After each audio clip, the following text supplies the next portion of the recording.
Mulai saja, kita sambut dengan meriah Ibu Dr. Rita Anggrowati MPD. Kepada Ibu Dr. Rita Anggrowati MPD, kami persilahkan.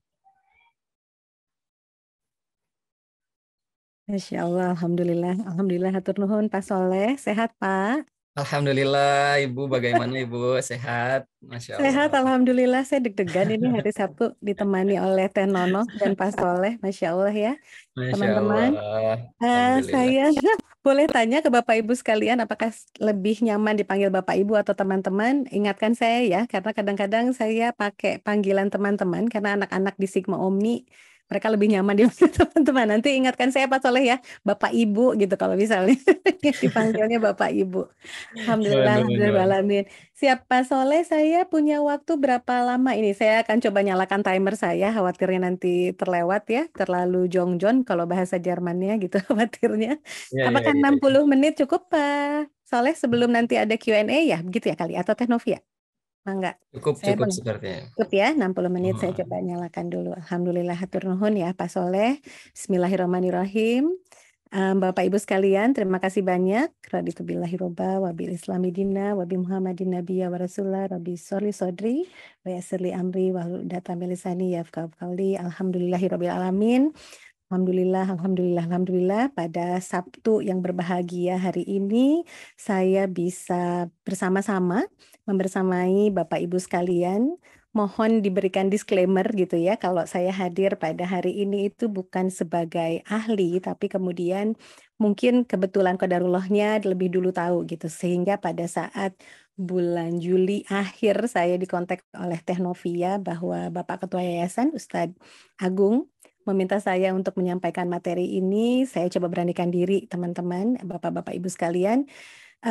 Pernah saya sampaikan materi ini dan dengan beberapa perkembangan mudah-mudahan masih selaras gitu ya dengan kondisi Bapak Ibu selaku orang tua, selaku guru juga gitu yang memang membersamai anak-anak entah itu di rumah maupun di sekolah. Jadi mudah-mudahan apa yang disampaikan pada hari ini bisa bermanfaat. Kita akan lebih banyak berdiskusi insya Allah ya. Saya mohon izin share screen. Mudah-mudahan nanti tolong diberikan feedback ya. Apakah sudah terlihat atau belum? Apakah sudah terlihat share screen saya? Baik. Udah.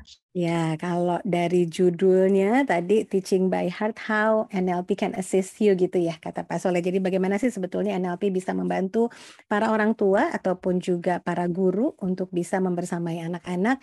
Nah, di judul di slide saya lebih spesifik lagi Teaching by Heart. Jadi mengajar dengan hati dengan menggunakan Neuro Linguistic Programming meskipun saya perlu berikan disclaimer banyak sekali teknik-teknik di Neuro Linguistic Programming yang sebetulnya kalau diperkenalkan dalam waktu 60 menit tidak akan selesai gitu. Jadi ini hanya beberapa teknik esensial saja yang mudah-mudahan bisa secara praktis dipraktekkan. Jadi kita berikan disclaimer dulu dari awal ya. Ini adalah perjalanan workshop eksperiensial. Jadi mudah-mudahan setelah selesai nanti tidak kemudian hanya sekedar dapat materinya, dapat sertifikat. Saya nggak tahu dapat sertifikat atau tidak nih, Nov ya. Tidak hanya sekedar dapat materi, dapat absensi, tapi kemudian mudah-mudahan bisa kita praktekkan sehari-hari. Baik, tadi perkenalan secara singkatnya sudah disampaikan oleh Pak Soleh. Saya sih menggarisbawahi yang bagian paling atas ya, Bapak Ibu sekalian. Saya adalah seorang istri dan bunda dari 3 orang anak laki-laki. Cukup sampai situ, yang di bawahnya itu adalah peran-peran yang diminta untuk dibantu sedikit dari apa yang saya sebetulnya masih perlu banyak belajar juga gitu ya. Saya tinggal di Bandung, alhamdulillah. Kemudian meskipun memang kondisinya karena suami bekerja di Jakarta, saya perlu pulang pergi Bandung, Jakarta. Baik, ini tadi yang sudah di-share screen-kan oleh Pak Soleh dibantu ya. Jadi kalau kita lihat, ini akan menjadi disclaimer awal pertemuan kita. Mungkin kita akan spending waktu sekitar 2-3 menit untuk melihat hasilnya. Saya akan stop share. Saya akan persilakan Teh Nonov untuk kemudian men-sharingkan so far ya sampai menit ini. Kalau yang masih terlewat boleh nanti karena ini sudah ada 28 yang ikut bergabung ya Bapak Ibu sekalian. Silahkan dari total peserta kayaknya lebih dari 28 ini ya. Mungkin ada yang masih kesulitan. Mungkin dari Teh Novia boleh di chat lagi ya Teh ya. linknya untuk Mentimeter, atau kalau yang sulit boleh silahkan Bapak Ibu dengan gadgetnya masuk ke www.menti.com, kodenya 22441479, tidak ada jawaban salah atau benar ya, jadi jangan deg-degan, ini hanya sekedar mensurvei saja, mudah-mudahan nanti kebermanfaatannya terasa gitu, kalau kita sudah tahu posisi kita saat ini dan di mana, nanti kita akan bicara mengenai NLP Change Model. Baik. Kalau dilihat sejauh ini sudah ada 32 orang, sudah satu orang sudah tahu, pernah belajar dan sudah tersertifikasi. Alhamdulillah gitu. Nanti bisa sama-sama bareng-bareng saya, yuk kita berbagi di sini, kita sharing-sharing pemahaman ya mengenai apa itu Neuro Linguistic Programming. Kemudian 15 orang sudah tahu, pernah baca tapi belum mengikuti pelatihan secara khusus. Alhamdulillah juga ini ya, berarti sudah pernah belajar. Kemudian pernah mendengar tapi belum pernah tahu. Jadi mungkin ada banyak sekali karena ada NLP Natural Language Processing gitu ya, itu yang dipakai di sistem coding sebetulnya membantu rekan-rekan di pembahasan. Nah, ini udah naik lagi, 16 sudah tahu, pernah baca tapi belum mengikuti. Kemudian 5 orang yang belum pernah mendengar tentang NLP sebelumnya. Baik, Alhamdulillah, terima kasih banyak. Silahkan polling ini masih bisa terus diikuti ya, rekan-rekan sekalian, Bapak Ibu. Nanti di akhir pertemuan, tim dari Training Center Sigma Foundation akan memberikan voucher sebagai pelaporan. Oke, Alhamdulillah. Saya mohon izin, saya stop share ya. Tapi silahkan yang masih mau ikut karena memang pollingnya masih kami buka gitu ya, belum kami tutup. Dipersilakan untuk melanjutkan. Baik, dari hasil yang tadi sudah didapatkan, karena sudah banyak yang tahu nih ya sebetulnya apa itu NLP, pernah dengar meskipun belum tersertifikasi, satu orang sudah tersertifikasi. Saya penasaran nanti ya, boleh silakan dijapri, nanti saya akan ngobrol banyak ya. Saya akan pengen belajar juga soalnya gitu. Mudah-mudahan kita bisa saling mengisi ya di pagi hari ini. Kita lanjut ya, ini adalah batasan tadi saya sampaikan ya, karena memang banyak sekali teknik-teknik di NLP itu ada ratusan jumlahnya. Kemudian yang akan diperkenalkan hari ini sekitar 3 atau 4 tekniknya yang bisa dipraktekkan oleh Bapak Ibu sekalian di rumah, di sekolah, maupun di tempat kerja. Saya mohon izin akan memutarkan satu video singkat, ini dulu ditayangkan pada saat Indonesia NLP Conference ke-7 tahun 2018 gitu. Coba kita cek ya, apakah batasan pembahasan hari ini bisa memenuhi kebutuhan dari Bapak Ibu sekalian yang sudah mengikhlaskan diri nih mendaftarkan ikutan workshop pada hari ini webinarnya. Baik, silahkan, selamat menikmati.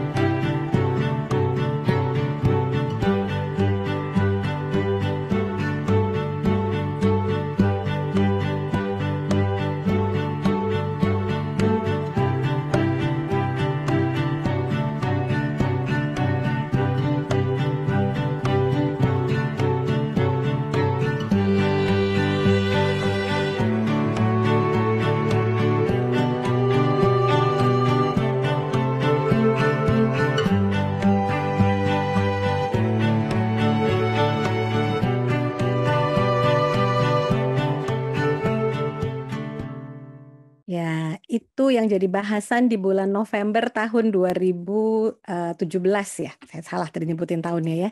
Nah, apakah saya mau ngobrol-ngobrol dulu ya sebelum kita lanjut ke materi, silakan boleh di kolom chat atau mau yang open mic juga dipersilakan. Apakah masalah yang tadi muncul di video nih, Masya Allah ya, video ini dibuatkan oleh rekan kami di Indonesia NLP Society Chapter Jogja, Mas Windy, Mas Muhammad Windy yang sudah membuatkan video apik. Nanti di perjalanan kita selama 1 jam ke depan juga akan ada sisa 2 video lagi hasil karya beliau yang mudah-mudahan bisa memudahkan pemahaman teman-teman tentang permasalahan yang sedang dihadapi, kemudian apa itu NLP dan apa sih pembelajaran kita pada hari ini. Mohon keikhlasannya teman-teman mendoakan beliau ya, karena sudah mengikhlaskan dirinya, membuatkan video ini dan bisa dinikmati oleh kita bersama. Mudah-mudahan keberkahannya terus mengalir kepada penciptanya. Oke. Ada yang mau bercerita teman-teman? Silahkan yang mau open mic atau mau di kolom chat, silahkan. Apakah permasalahan yang tadi muncul itu bahasan 2018 itu apakah masih valid sampai hari ini tentang target capaian gitu ya, kurikulum yang perlu disampaikan, kemudian bagaimana kita perlu bisa memahamkan pemahaman kita kepada anak-anak, limiting belief kita ya, kegalauan-kegalauan kita merasa kita tidak mampu, belum cukup mampu, atau bahkan tidak mampu sama sekali gitu. Boleh silakan, ada di kolom chat kah? Silakan, apakah masih valid? Pertanyaannya itu. Ya, silahkan Bapak Ibu memberikan pendapatnya tentang permasalahan dalam video itu, apakah masih valid sekarang atau tidak, atau belum tidak ya. Karena kalau sudah tidak valid, saya udahan aja ininya sesinya. Ya, Berarti itu udah ya nggak ada tuh masalah itu. pendapatnya. Mm-mm. Sudah tidak ada nih masalahnya. Terima kasih Pak Soleh sudah membersamai. Gimana rekan-rekan Bapak Ibu sekalian? Mudah-mudahan sedang mindful nih, sedang berada pada kondisi di saat ini. Bu Dahlia, boleh silakan mau berbagi Ibu? Monggo silakan. Ini jauh-jauh dari Bekasi nih, Teh Nono Pak Soleh, Masya Allah. Masya Allah, sangat semangat sekali. Saya bisa panggil karena dibuka ini kameranya, jadi saya bisa tahu siapa saja yang hadir. Saya biasanya, oke, silakan Bu Dahlia, barangkali mau berbagi, monggo. Apakah masih valid, Bu?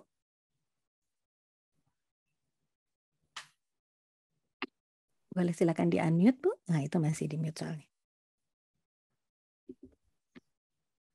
Itu masih Masih di-mute, di mohon maaf, Ibu. mute. Iya. Jadi kalau saya tidak terlibat langsung kebetulan Teh. Teteh apa Ibu nih? Kemarin ada Teteh. Teteh boleh, Teteh biar masih muda, Masya Allah. Iya, jadi apa sih? Karena memang saya sudah saya lebih banyak di yayasan. Jadi untuk ininya, tapi kayaknya sebagian besar masih valid sih. Jadi nggak terlibat langsung ke pengenangan anak-anak. Kayak saya lebih ke mentoring ya. Oh, Masya Allah. Mentoring siswa sama guru gitu. Oh, Masya Allah. Ibu Dahlia, ini yayasannya membawahi tingkat apa saja nih, Bu? Tingkat dari pendidikan. mulai TK, SD, SMP, SMA, SMK. Ah, Masya Allah, berarti banyak sekali ya. Jadi mudah-mudahan apa yang disampaikan hari ini ada manfaatnya. Terima kasih banyak Ibu. Terima kasih sudah hadir ya. Alhamdulillah. Terima kasih. Baik, saya akan coba lagi ya. Kita akan lanjutkan sekiranya memang ini masih bermanfaat. Mudah-mudahan kita akan lanjutkan perjalanan kita pada pagi hari ini.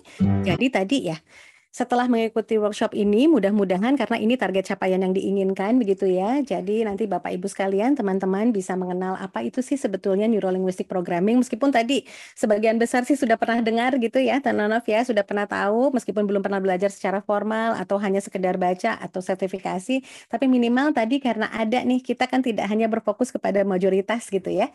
Ada bagian minoritas juga tadi yang memang belum pernah tahu apa sih Neuro-Linguistic Programming. Nah, jadi bahasan kita hari ini kita batasi ya di bagian Neuro-Linguistic Programming, bukan Natural Language Processing ataupun NLP singkatan yang lainnya.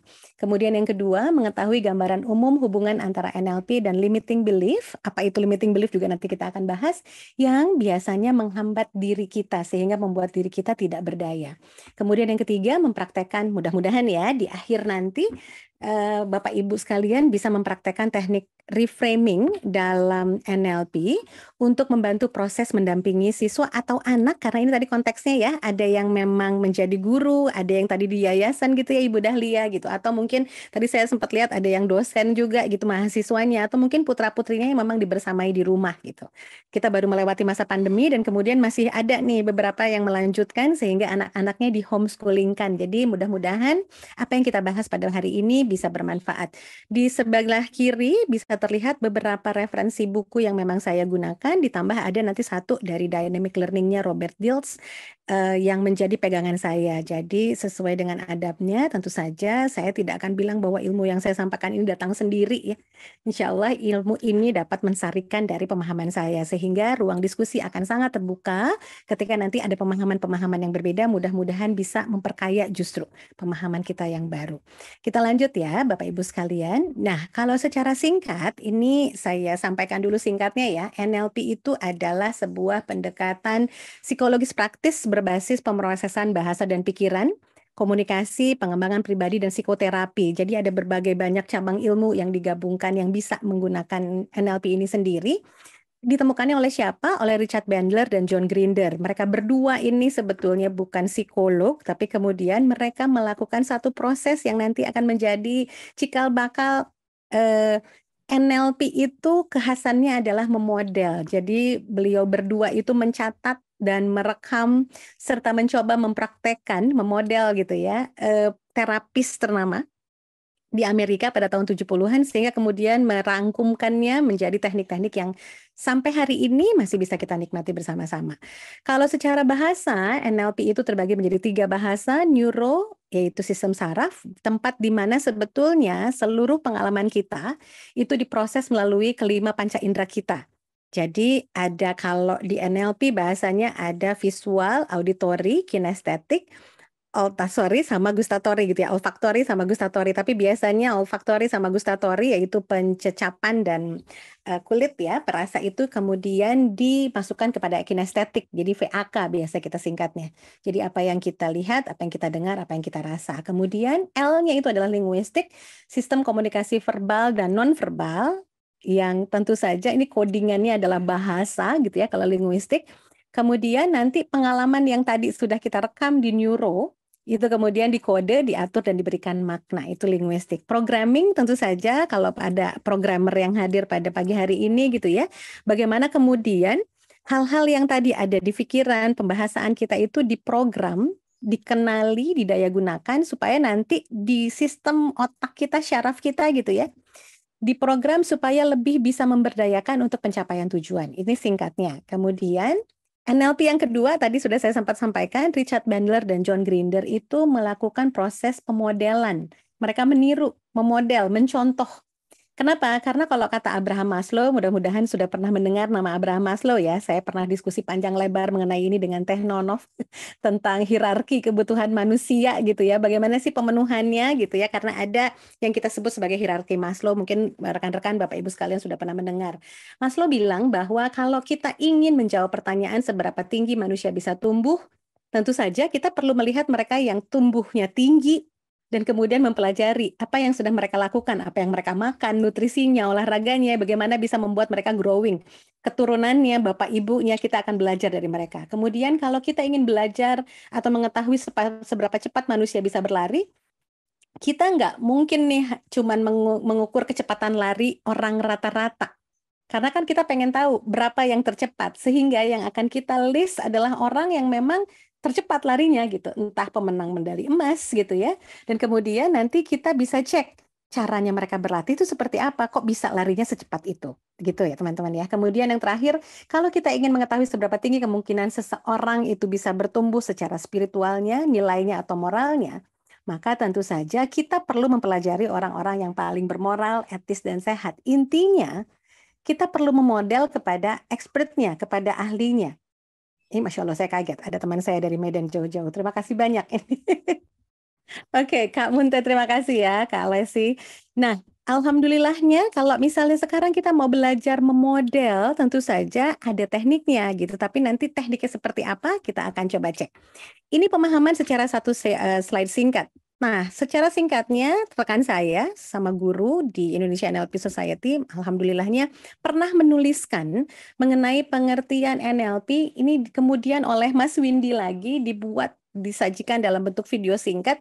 Saya mohon keikhlasannya dari rekan-rekan Bapak Ibu sekalian untuk menyisihkan waktunya sebentar saja ya, 5 menit 7 detik untuk mengamati dan melihat apa sih sebetulnya NLP. Kita perlu ini sebagai basic kita dulu untuk memahami gitu ya, kita mau ngobrolin apa sebetulnya hari ini, karena ini bukan hanya sekedar teori, dan insya Allah video ini bisa lebih memahamkan lagi rekan-rekan sekalian.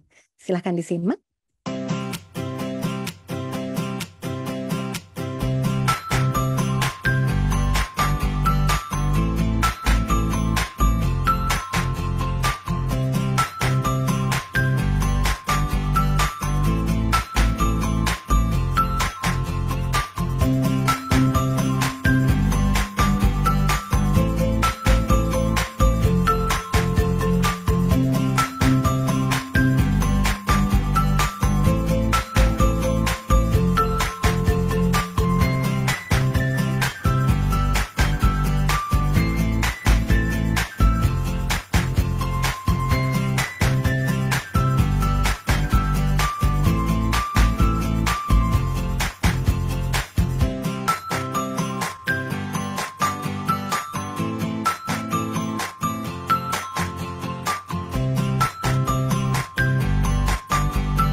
sudah lewat ya, 2018-nya sudah lewat. Jadi silakan ya Bapak Ibu, silakan luangkan waktu 30 detik aja. 1 menit untuk menuliskan pemahamannya gitu ya. Kira-kira apa sih? Silakan di catatan pribadi, silakan mau di-share di kolom chat juga silakan gitu ya, senyamannya. Intinya apakah ini memberdayakan atau tidak memberdayakan Bapak Ibu sekalian. Silakan dirasa-rasa, kalau tadi sudah disebutkan ya, bahwa ini pemrograman, bagaimana kita mau menginstall bahasa, kejadian, ke pengalaman, kita mau simpan ke dalam pikiran kita, dipersilahkan senyamannya, karena kita yang punya kendali, kita yang punya remote terhadap diri kita sendiri. Saya lanjut ya teman-teman, karena waktu tidak terlalu banyak. Kita akan praktek ya teman-teman, silahkan ya, boleh fokus ke depan. Saya punya lemon nih, baru dikeluarin dari kulkas. Oke, seger sekali gitu ya. Kemudian saya belah nih ya lemonnya menjadi 2 bagian. Pelan-pelan saya tawarkan kepada teman-teman ya. Sudah dibelah, teman-teman silahkan ya. Ini lemonnya kayak gini nih ya, kuningnya seperti ini baru keluar dari kulkas. Kemudian silahkan diperas, diteteskan kepada lidah teman-teman. Silahkan.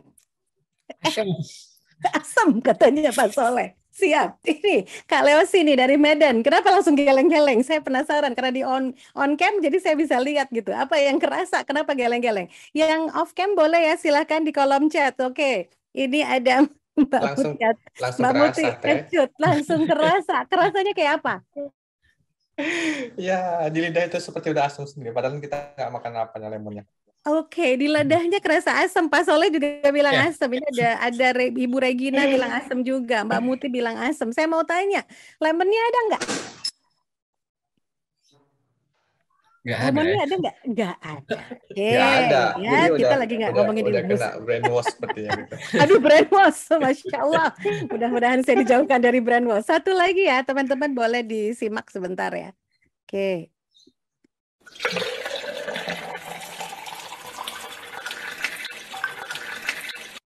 Oke. Saya ulang ya.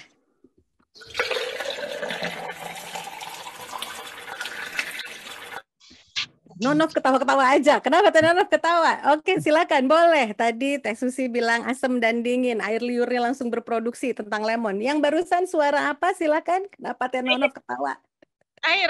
Air dingin. Air dingin, boleh. Oke, 1. Ada lagi? Seger banget. Aduh Bu Mas. Seger banget Bu Rita, saya langsung ambil minum. Masya Allah ya, ada. Oke. Air minum. Air dingin. Oke, itu teman-teman ya, bagaimana pikiran kita bekerja berdasarkan pengalaman kita. Kita sudah merestore pengalaman. Yang tadi bilang asam ketika lemon, mungkin pernah mencoba. Atau mungkin ada yang pernah kasih tahu gitu ya, bahwa lemon itu rasanya adalah masam gitu. Tapi kalau yang suka asam ya bakal bilangnya segar gitu kan ya. Kita akan coba lanjut. Ini apa sebetulnya yang tadi sedang bekerja teman-teman. Nah kalau belajar di NLP bahasa rumitnya ini gitu ya. Bahwa external event, pengalaman yang terjadi di luar kita, di luar diri kita, di luar pikiran kita itu adalah external event yang kemudian tersimpan di dalam internal representation kita, sistem atau pikiran kita, di mana internal representation itu ada 3 proses tuh Bapak Ibu sekalian.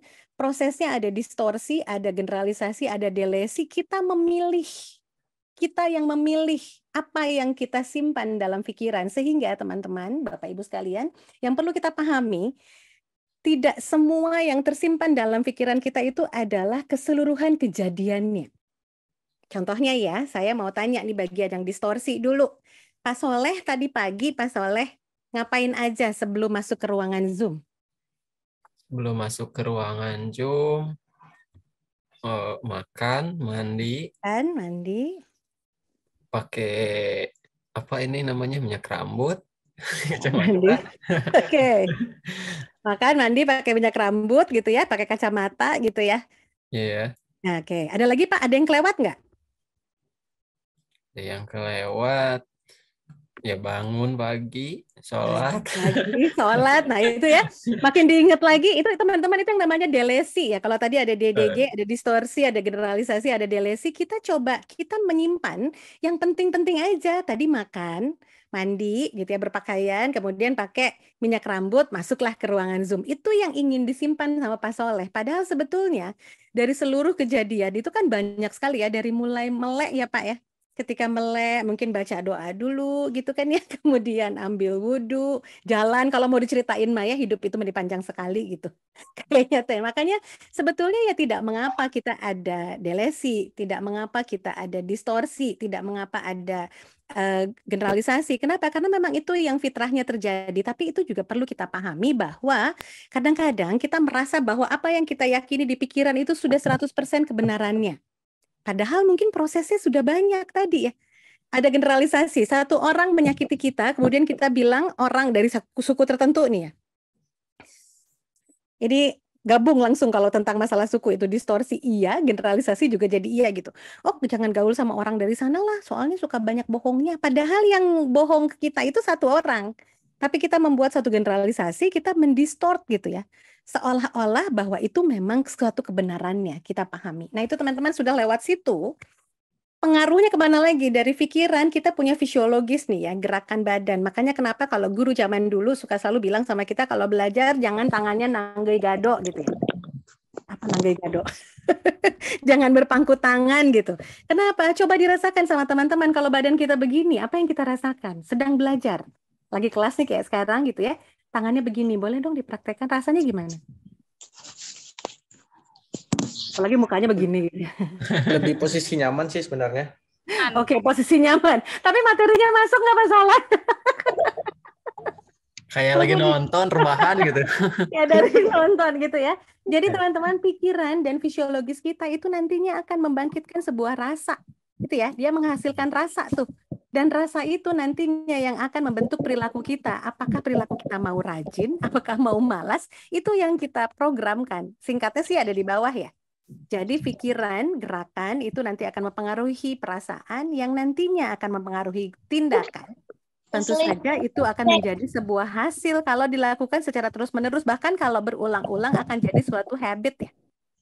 Kan habit yang terus berulang akan membentuk karakter kita. Masya Allah ya. Jadi bagaimana dahsyatnya sebuah pikiran dan apa yang mau kita programkan dalam pikiran kita, Allah sudah kasih pilihannya sebetulnya. Toolsnya sudah sedemikian luar biasa, hanya kita mau apakan.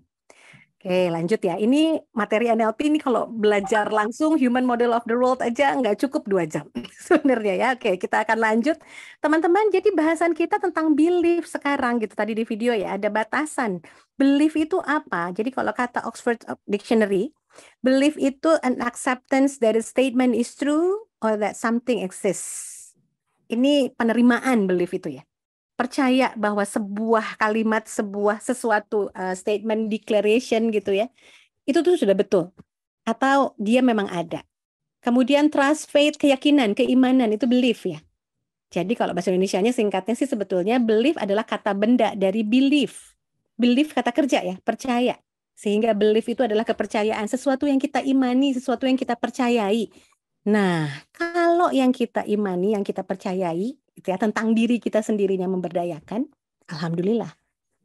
Tapi berapa banyak teman-teman yang kemudian akhirnya kita menyalahkan inner child, nyalahin orang tua. Habis zaman dulu itu udah lewat. Nah di NLP teman-teman kita nggak bicara dulu.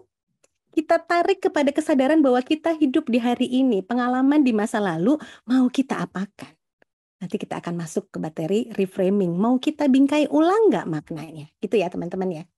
Kalau lihat dari tadi, ini kan skemanya ya. Human Model of the World, cara berpikir manusia, kalau pembelajar NLP itu percayanya seperti ini, gitu ya, bahwa pikiran, gerakan, mempengaruhi perasaan, mempengaruhi tindakan, dan juga nanti menentukan hasil. Pikiran terbentuk dari mana? Pikiran adalah, jadi bukan hanya yang di pikiran ini tuh dari mana datangnya tadi ya. Kita sudah sampaikan, dari panca indera kita. Apa yang kita lihat, bukan hanya matanya, mata itu hanya alatnya gitu. Apa yang kita lihat, apa yang kita dengar, apa yang kita rasa, itu kita simpan, itu jadi pikiran kita gitu ya.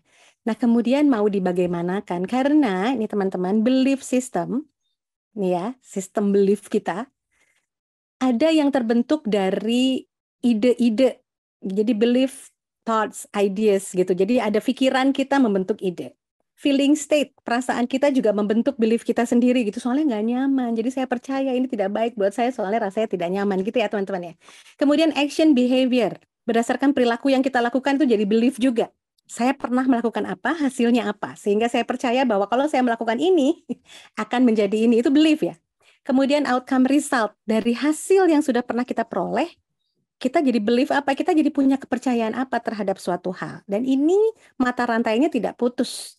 Terus saja akan berulang gitu ya. Sehingga nantinya akan membentuk suatu belief system. Sesuatu yang kita percayai. Nah, masalahnya teman-teman, tadi saya sampaikan ada yang namanya limiting belief. Ada sisi kepercayaan yang memang sebetulnya menghalangi.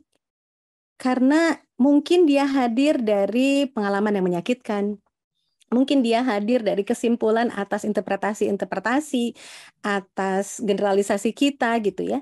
Kemudian dia juga datang dari pikiran yang skewed gitu ya, yang tidak jelas. Atau dari rasa takut. Kita tuh kayaknya disuguhinnya takut terus ya. Ingat ya zaman dulu, mudah-mudahan tidak kita ulangi. Maafkan yang zaman dulu orang tua kita. Jangan kita ulangi saat ini. Jangan yang hei, jangan ke situ nanti Bapak polisi marah. Jadi kesannya seolah-olah Bapak polisi tukang marah-marah gitu ya. Nanti Ibu laporin sama Bu Guru ya gitu. Aduh, Bu Gurunya tukang marah-marah apa gitu ya. Kenapa harus dilaporin misalnya. Hal-hal yang seperti itu, nah fear-based choices, hati-hati. Kemudian misguided action. Perilaku-perilaku yang mungkin sebetulnya tidak beraturan, tidak ada panduannya. Dan kemudian mendatangkan limiting belief ya. Sesuatu yang akhirnya menghalangi kita untuk percaya bahwa kita tuh bisa. Saya misalnya zaman dulu pernah punya limiting belief, saya kayaknya nggak akan pernah bisa nyetir deh sampai kapanpun. Kenapa? Saya pernah nyerempet, salah. Saya pernah diserempet. Nah ini ya, awalnya yang bikin limiting belief adalah saya merasa saya menyerempet si angkot itu. Karena pada saat kejadian di pikiran saya menyerempet. Years after, setahun setelah itu baru adik saya yang membersamai saya di sebelah cerita. No Mbak, jadi selama ini kenapa sih kamu nggak mau nyetir gitu? SIM udah punya kok nggak nyetir-nyetir gitu ya? Adik saya tanya. Saya bilang, tapi saya nyerempet angkot. Loh, kejadian yang dulu. Dia cerita. Dari point of view dia. Nah, nanti ini udah mulai masuk reframing ya. Dari point of view-nya dia, saya duduk di sebelah nih Mbak. Kamu nggak nyerempet. Kamu tuh udah di posisi yang benar. Angkotnya yang nyerobot, sehingga kejadianlah serempet menyerempet itu. Hanya karena supir angkotnya marah-marah, kamunya enggak, ya iyalah, saya takut ya. Karena saya penakut gitu ya. Jadi yang terekam di kepala saya yang nyerempet. Dan selama setahun saya percaya, saya nggak akan bisa nyetir gitu. Tapi ketika adik saya bercerita ulang kejadian itu seperti ini, mulai kan tergeser. Udah ada bocorannya ya. Ini saya agak-agak ngebut ya. Saya takutnya nanti timer saya tiba-tiba bunyi. Ini 1 jam. Itu ya. Nah, saya pernah tulis ini di kelas CBSA ya, yang saya ampu ini tentang cara berkomunikasi sama anggota keluarga. Yuk kita kenali limiting belief kita. Kenapa? Karena ternyata teman-teman, entah karena terlalu banyak kita nonton sinetron melodrama gitu ya, jadi senangnya tuh yang mengharu biru, entah apa, saya nggak berani mengeneralisasi, tapi kita kadang-kadang lupa remote kita itu kita serahkan sama orang lain, sehingga kita udah tahu nih kalau berpikir tentang hal itu atau kita merasa hal itu, kita mempercayai tadi tuh si limiting belief, sudah tahu tidak nyaman, tapi kita tetap terus simpen, dipertahankan malah. Soalnya sakit hati zaman dulu, kapan 15 tahun yang lalu gitu ya. Kejadiannya udah lewat, tapi terus-terusan kita simpan. Mungkin orangnya udah minta maaf. Padahal salah siapa berarti gitu ya. Jangan-jangan kita yang terus mengikhlaskan diri. Beda kalimatnya. Dia menyakiti kita 15 tahun yang lalu. Pada saat kejadian dia menyakiti kita. Tapi 15 tahun kemudian saya merasa masih sakit hati terhadap dirinya. Orangnya udah gak ada. Artinya kita nih yang bermain-main dengan drama. Kita yang memegang remote di tangan. Kita memilih yang tidak memberdayakan. Padahal kita punya kuasa ya, silahkan diotak-atik. Caranya nanti kita. Ini dulu saat 17 Agustus tahun lalu, jadi ada kalimat merdeka dimulai dari pikiran. 17 Agustus, merdeka. Itu ya. Kita akan lanjut ya teman-teman. Sip. Nah, kalau mau berubah gimana? Nah, ini juga akan sedikit ngebut, karena materi ini sebetulnya akan butuh beberapa SKS. Di NLP Change Model, peta perubahan ya, model perubahan para pembelajar Neurolinguistic Programming, kita punya ada yang namanya kita perlu kenali dulu present state. Apa itu present state? Present state adalah kondisi saat ini yang ingin kita ubah, kita perlu sadari betul. Apa perilakunya? Apa perasaan kita? Apa pikiran kita? Hasilnya seperti apa yang kita sekarang sedang punya? Kita pengen ubah nih, saya nggak nyaman dengan kondisi ini. Kenali dulu present state-nya, kemudian tetapkan tujuannya. Desired state-nya. Kondisi yang kita inginkannya itu seperti apa. Ini harus clear betul teman-teman ya. Kenapa? Karena kadang-kadang kita tidak menetapkan tujuan dengan jelas, sehingga Bisa nggak sih ke Jakarta lewat Kerawang? Ya bisa. Ke Jakarta lewat Bogor? Bisa. Ke Jakarta lewat Sukabumi? Ya bisa. Cuman kemudian kita mau yang mana referensinya? Ada kepentingan apa harus lewat Bogor, Kerawang? Supaya apa? Tepat guna gitu ya teman-teman ya. Sadari dulu. PS, DS. Present state, desired state. Sesudah tahu nih kondisi saat ini dan apa yang ingin diubahnya, kita perlu kenali yang namanya resource, sumber daya. Tentu saja kan mau berubah itu perlu sumber daya ya. Sumber daya ini kita perlukan. Nah, silahkan teman-teman nanti listkan. Supaya saya bisa berpindah, bergerak dari kondisi saat ini yang ingin diubah ke kondisi nanti yang kita inginkan, tujuan. Karena NLP itu tentang mencapai tujuan tadi ya, kalau dari videonya Mas Aji dan Mas Windy. Yuk kita kenali, sumber daya itu bisa dapat dari mana? Dari bayangan kita, masa depan ya, kita membayangkan diri kita sudah sampai di masa nanti tuh, pada saat sudah berhasil, saya akan seperti ABC, saya mau lulus tahun 2000 berapa misalnya gitu ya. Contohnya, atau saya ingin nanti bisa menjadi seorang guru yang luar biasa pada saat saya bisa melakukan ABCD gitu. Atau jadi ibu yang luar biasa, bapak yang luar biasa pada saat saya sudah bisa melakukan apa, karena kondisi saya saat ini seperti ini. Yuk cek, bayangin. Bisa dibayangin karena nggak ada bayangannya, berarti kita ambil dari pengalaman masa lalu. Pernah nggak sih kita merasakan, ingat ya, kenapa merasakan? Karena rasa itu yang akan menggerakkan perilaku kita. State, kita perlu rasa. Pernah nggak sih kita merasakan bahwa kita tuh pernah berhasil ke kondisi yang mirip dengan desired state yang kita pengen tadi tuh? Gali perasaannya pada saat itu lagi kejadiannya apa? Seperti apa? Bagaimana? Gali dari masa lalu. Hadirkan si rasanya supaya kita mau bergerak. Ingat ya, kenapa harus rasanya? Karena rasa yang menggerakkan perilaku. Kalau biar dapat perasaannya gimana? Ya gali-gali lagi tadi pikirannya gitu kan ya. Coba dicek lagi. Pikirannya lagi mikirin apa tuh supaya rasanya bisa berdaya. Gerakannya seperti apa? Nggak dapat juga karena belum pernah berhasil zaman dulu. Ya cek, ada nggak orang lain yang pernah berhasil? Kita memodel, belajar dari orang lain. Sudah dapat resourcesnya, apa yang perlu kita lakukan? Peka aja. Ini anak-anak zaman sekarang ya nggak peka kamu mah gitu. Karena peka itu penting ya, acuity teman-teman, Bapak Ibu sekalian. Peka itu adalah kita perlu peka terhadap perjalanan dari kondisi sekarang ke kondisi yang diinginkan, tentu saja kan tidak nyaman, namanya berubah ya. Thinking outside of the box itu kan nyaman itu kalau sudah dalam boxnya masing-masing ya, diem aja di situ. Orang udah enak gitu ya, kenapa harus berubah? Nah kita perlu peka terhadap perubahan. Kita perlu lihat juga karena nanti mungkin akan ada observasi, kegagalan gitu ya, feedback, orang-orang ngasih masukan gitu. Nah kita perlu peka. Oh iya, ini sebetulnya sudah mendekatkan atau justru menjauhkan nih pergerakan saya. Kita perlu peka. Ini mendekati tujuan atau malah ngebalik, saya mau ke Jakarta apa malah ke Semarang gitu, jangan-jangan kita nyasar gitu kan ya. Jadi kita perlu peka di situ dan kemudian supaya kita tahu nih, tadi ya, mendekat atau menjauh. Setelah peka, apa yang perlu kita lakukan? Fleksibel ya teman-teman, kalau ingin berubah Bapak Ibu sekalian tentu saja kita perlu fleksibel ya. Kalau diam aja, stiff, kaku, ya nggak bisa berubah. Kita perlu fleksibel, kita perlu flexibility supaya kita bisa luas nih. Mau modifikasi pikiran, nyaman nggak sih kalau diganti jadi begini, boleh nggak? Perasaannya, perilakunya. Kadang-kadang kan kalau kita tahu ini belum mendekati, terus kita gini.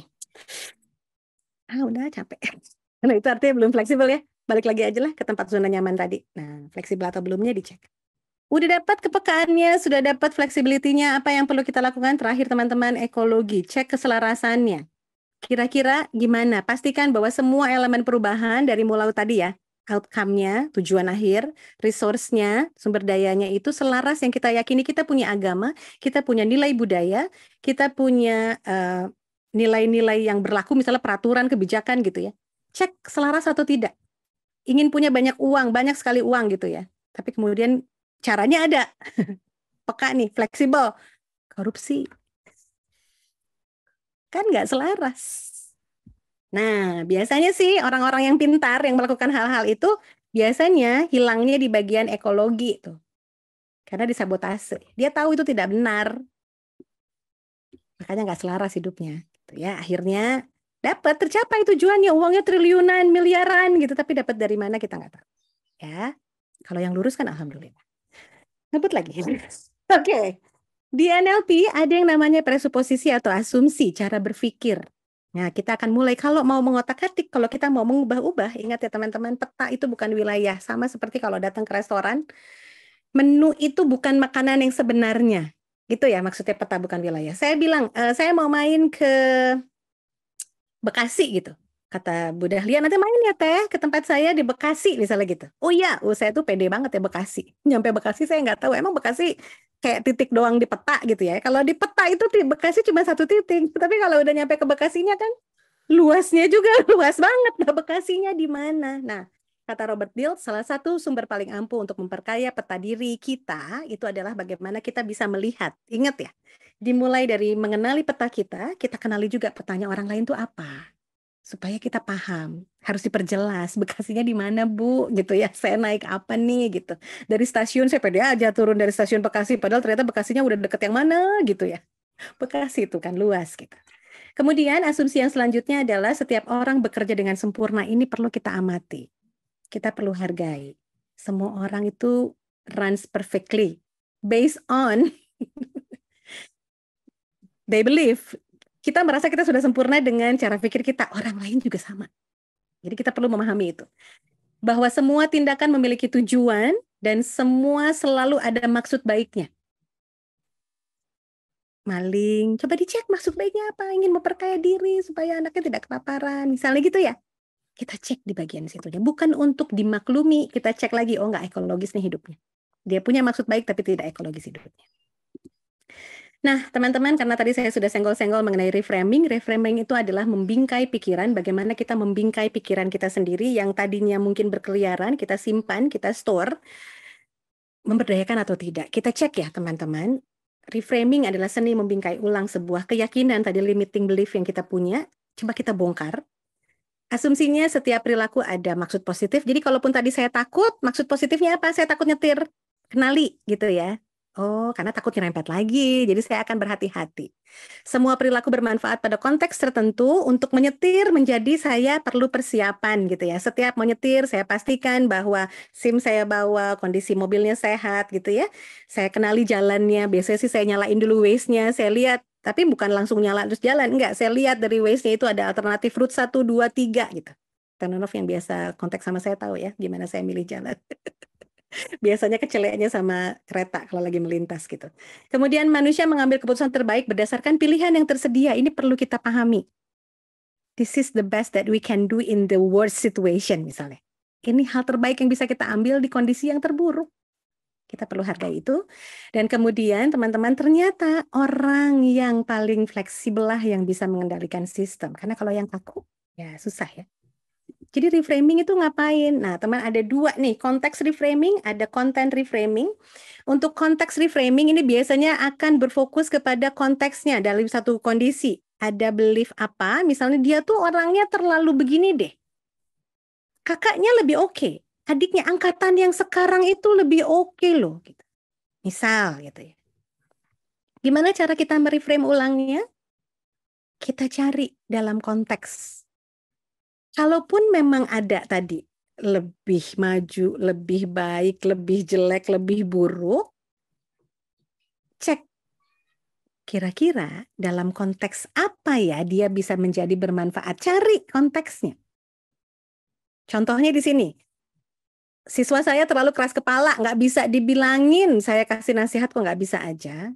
Nah itu nanti ada bocorannya untuk materi selanjutnya nih Tenonov ya. Kalau masalah komunikasi sudah dua arah, itu artinya kita perlu ngecek, jangan-jangan cara kita yang salah gitu ya. Kalau siswanya nggak paham-paham, cek. Jangan-jangan memang tidak. Kita belum kenal nih sama petanya siswa kita. Nah dia terlalu keras kepala, oh bagus dong, dia pegang prinsip. Jadi kita adem gitu loh maksudnya. Jangan terlalu dibawa nafsu ya. Yang keras kepalanya dia, kita yang marah-marah. Kan nggak ada untungnya juga. Dia selalu mengerjakan sesuatu dengan santai. Konteksnya, oh, berarti dia teliti, kan santai. Teliti daripada buru-buru, Pak. Nah, tapi kemudian gimana, memberdayakan atau enggak? Ya kalau terlalu santai ya nanti lama-lama ya kita, ini minimal kita bikin diri kita supaya enggak marah-marah dulu gitu ya. Nanti kalaupun menegur kondisinya sudah tenang. Udah enggak dalam emosi, sepaneng, tingkat 10 gitu. Kemudian ada yang namanya content reframing. Ini biasanya distorsi nih, sebab akibat. A itu B. Kalau lihat anak laki lari-lari, saya pusing. Bu, kalau lari-lari kan berarti masih sehat, katanya gitu. Saya tuh kalau dengar bel sekolah stres. Nah, coba dicek itu nanti boleh ke ruangannya HCD gitu ya. Sama timnya Tenonov, sama Teh Rere gitu. Apa yang terjadi kedengar bunyi bel? Mungkin psikosomatis gitu. Tapi kemudian dicoba dicek. Apa pemaknaannya? Nah, cara mencari pemaknaan gimana, teman-teman? Kenali dari diri sendiri dulu. Oke. Jangan sampai kita pengen berubah tadi ya, present state, desire state. Jangan sampai kita ingin berubah, tapi kita tidak tahu apa yang mau kita ubah. Yuk teman-teman, silahkan ya, nanti luangkan waktu. Mungkin tidak akan sempat ketika workshop ini. Ini boleh silahkan di-capture atau nanti Tenonof akan bagikan ya materinya sebetulnya. Silahkan pelan-pelan dikenali, difikirkan. Saya itu siapa? Tidak jadi masalah, tidak ada jawaban benar atau salah, karena yang penting adalah alasan di balik pemilihan si lambang tadi. Lambangnya itu bisa benda, bisa kata-kata, bisa apapun, silakan dipilih senyamannya. Ingat ya, kata kuncinya apa yang membuat kita menjadi berdaya. Pilih. Dan bukan bendanya, it can be anything, pen, pencil, paper, apapun, tapi kemudian apa makna? Itu cara kita mereframe, membingkai ulang sebuah makna. Ada yang bilang jangan jadi lilin dong. Kalau lilin itu memang bermanfaat tapi habis. Reframe. Habisnya untuk siapa? Bermanfaat atau tidak? Reframe. Ya. Kemudian enggak kok. Aku lilinnya yang pakai oil di bawahnya jadi akan terus menyala gitu ya. Enggak yang terbakar karena bentuk oilnya ada. Waduh, Masya Allah. Alhamdulillah belajarnya ditemani oleh anak. Oke. Nah, ini ada satu cara teman-teman. Silahkan. Ini bisa dicoba kalau ternyata ada satu kejadian yang tidak menyenangkan. Tapi ingat ya teman-teman, jangan pilih kalau mau berlatih yang bagian ini, jangan pilih yang traumatik. Pilih yang ringan dulu. Kenapa? Karena kalau traumatik butuh expert untuk mendampingi, entah itu terapis, entah itu coach, ya, atau konselor.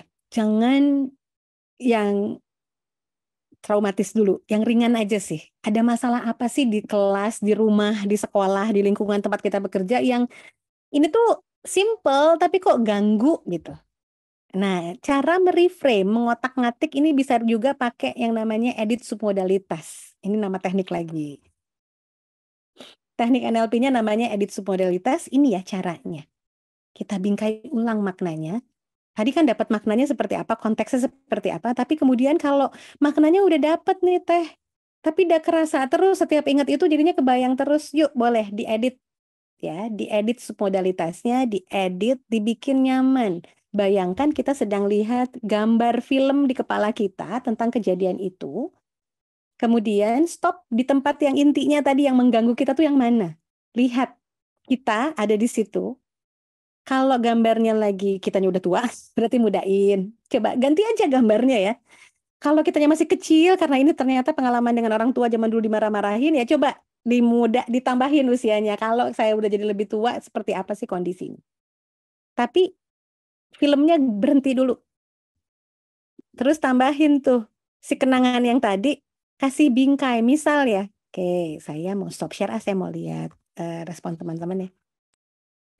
Si kenangan yang tadi ya, kita freeze jadi gambar, kemudian berhenti loh ya, si kenangan yang tadi berhenti ya. Jadi kayak foto, di capture gitu. Teman-teman boleh atau Bapak Ibu sekalian boleh silahkan dikasih frame. Coba ganti frame-nya ya. Terserah frame-nya mau seperti apa gitu ya. Mau yang modern, mau yang klasik, mau yang seperti apa. Cari yang senyamannya. Kalau saya bilang sama Pak Soleh ya kita latihan sama Pak Soleh aja ya. Udah ada pengalamannya Pak Soleh di bayangan? Oke, ini pengalaman lucu atau pengalaman sedih Pak Soleh? Boleh open mic Pak Soleh? Wayahna moderator mah jadi ini. Oke. Pengalamannya sedih nggak usah cerita. Saya nggak perlu tahu ceritanya. Ini masalahnya pribadi ya masing-masing. Oke. Tapi pengalamannya menyedihkan, menyenangkan, dikasih rieur atau gimana Pak? Lebih ke menyedihkan mungkin. Menyedihkan, siap ya. Coba di stop ya, tadi di freeze kan si pengalamannya menyedihkan. Kalau kita cuman sampai membingkai dulu, kita caranya gini, yang belum edit ya, yang membingkai aja. Kalau menyedihkan, coba pasang frame-nya warna hitam, Pak. Kemudian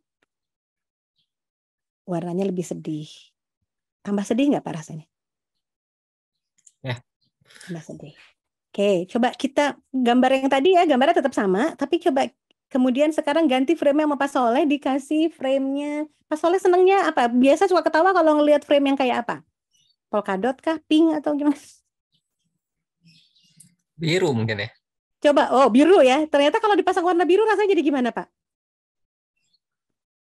Eh, lebih bahagia. Lebih bahagia. Itu baru diganti frame ya, teman-teman ya. Itu baru framing diganti frame. Terima kasih banyak ya, Pak Soleh sudah bercerita. Sekarang bayangkan kalau mau diedit, tadi baru framing ya. Kalau mau diedit, bisa aja. Kan pikiran punya kita ya. Siapa yang mau larang? Si pengalaman sedih tadi, Pak Soleh, ganti coba lagunya. Dulu pernah ada pengalaman, satu klien saya, suka diomelin sama atasannya. Panjang kali lebar. Kalau udah ngomelin tuh ya, kalau udah marah-marah tuh panjang kali lebar. Lama banget gitu. Akhirnya dia coba praktekkan tuh, dia edit. Pokoknya setiap atasannya ngomong di depan dia pasang lagunya Doraemon. Di telinganya dia, bukan di suaranya ya. Di telinga dia gitu. Bikin dia jadi akhirnya, lucu ya si Bapak. Tapi ingat ya teman-teman, jangan berlebihan. Karena kebayang ya, kalau berlebihan terus tiba-tiba lagi diomelin gitu, kita yang ngakak ketawa. Nah, itu namanya terlalu. Jadi jangan berlebihan. Silahkan dipraktekkan secukupnya saja. Jadi kalau framing tadi ya teman-teman, silahkan ganti bingkainya. Lebih nyaman atau enggak. Terus kemudian teman-teman selain framing, selain boleh pilih bingkai, selain boleh edit-edit, teman-teman juga punya kuasa, boleh pilih mau dibuang. Kalau memang tidak memberdayakan, itu pikiran punya siapa? Kita. Mau disimpan, mau dibuang, kita boleh pilih. Ya, oke, kita lanjut ya teman-teman. Ada lagi nih, ini prakteknya lebih panjang, menggali makna, mencari tahu makna diri kita. Kalau tadi susah misalnya, aduh nggak kebayang teh, saya tuh representasinya siapa, apa lambang saya. Di Dynamic Learning, Robert Dilts ini tentang pembelajaran ya. Di sini di dalamnya ada rumus-rumus ketika bagaimana sih anak-anak itu bisa nanti senang belajar, itu ada TOTE. Jadi silahkan teman-teman, ini kalau nggak salah PDF-nya juga tersedia gitu ya, kalau mau belajar tentang Dynamic Learning dari Robert Dilts. Cara menggali makna yang selanjutnya lebih dalam itu ada dengan cara bertanya kepada diri kita sendiri. Ini pernah saya bawakan di materi membingkai maknanya, reframing yang kemarin ya, yang parenting. Tapi ini konteksnya tentang pemaknaan limiting belief. Terhadap limiting belief yang kita punya, di mana saja sih biasanya kehidupan saya banyak saya habiskan. Bersama siapa itu biasanya terjadi limiting belief itu ada. Gitu ya, kita tanya, di mana itu biasanya terjadi? Sedang apa bersama siapa? Kemudian perilaku apa saja yang biasa saya lakukan kalau punya limiting belief itu perilaku saya apa? Kita kenali tadi ya, ini kita lagi ngomongin present state-nya. Apa saja kebiasaan yang saya punya, kita cek di situ. Kemudian kemampuan apa, keahlian apa, saya punya apa sih kok sampai kemudian saya punya limiting belief yang tadi. Oke, akhirnya identitas macam apa yang saya miliki? Ini masih ngomongin yang limiting belief-nya ya. Identitasnya apa, siapa saya, kemudian apa pemaknaannya. Memberdayakan atau tidak.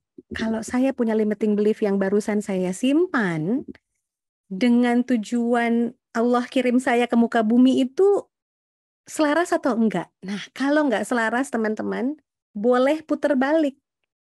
Kalau enggak selaras berarti saya perlu seperti apa? Apakah limiting belief itu masih bisa saya pegang atau tidak? Apa yang lebih memberdayakan? Karena saya tahu tugas dan misi saya di muka bumi adalah apa. Sehingga turun lagi ke bawah, urutan ya. Namanya NLL alignment. Ini kalau belajar di LC 2 minggu kalau yang online ya. Identitas diri, bagaimana saya melihat diri saya yang tadi itu masih memberdayakan atau tidak? Kalau tidak, mau diganti apa? Keyakinan baru apa yang perlu saya miliki? Turun ke bawah. Baru. Karena desired state ya teman-teman ya. Jadi saya perlu kemampuan macam apa nih supaya bisa terbarukan? Perilaku apa yang perlu saya hadirkan supaya limiting belief yang tadi nggak nyamper lagi, sehingga di mana bersama siapa juga bisa kita putuskan. Mudah-mudahan dengan penggalian makna ini tadi, belief-belief yang ternyata tidak memberdayakan tidak terpelihara.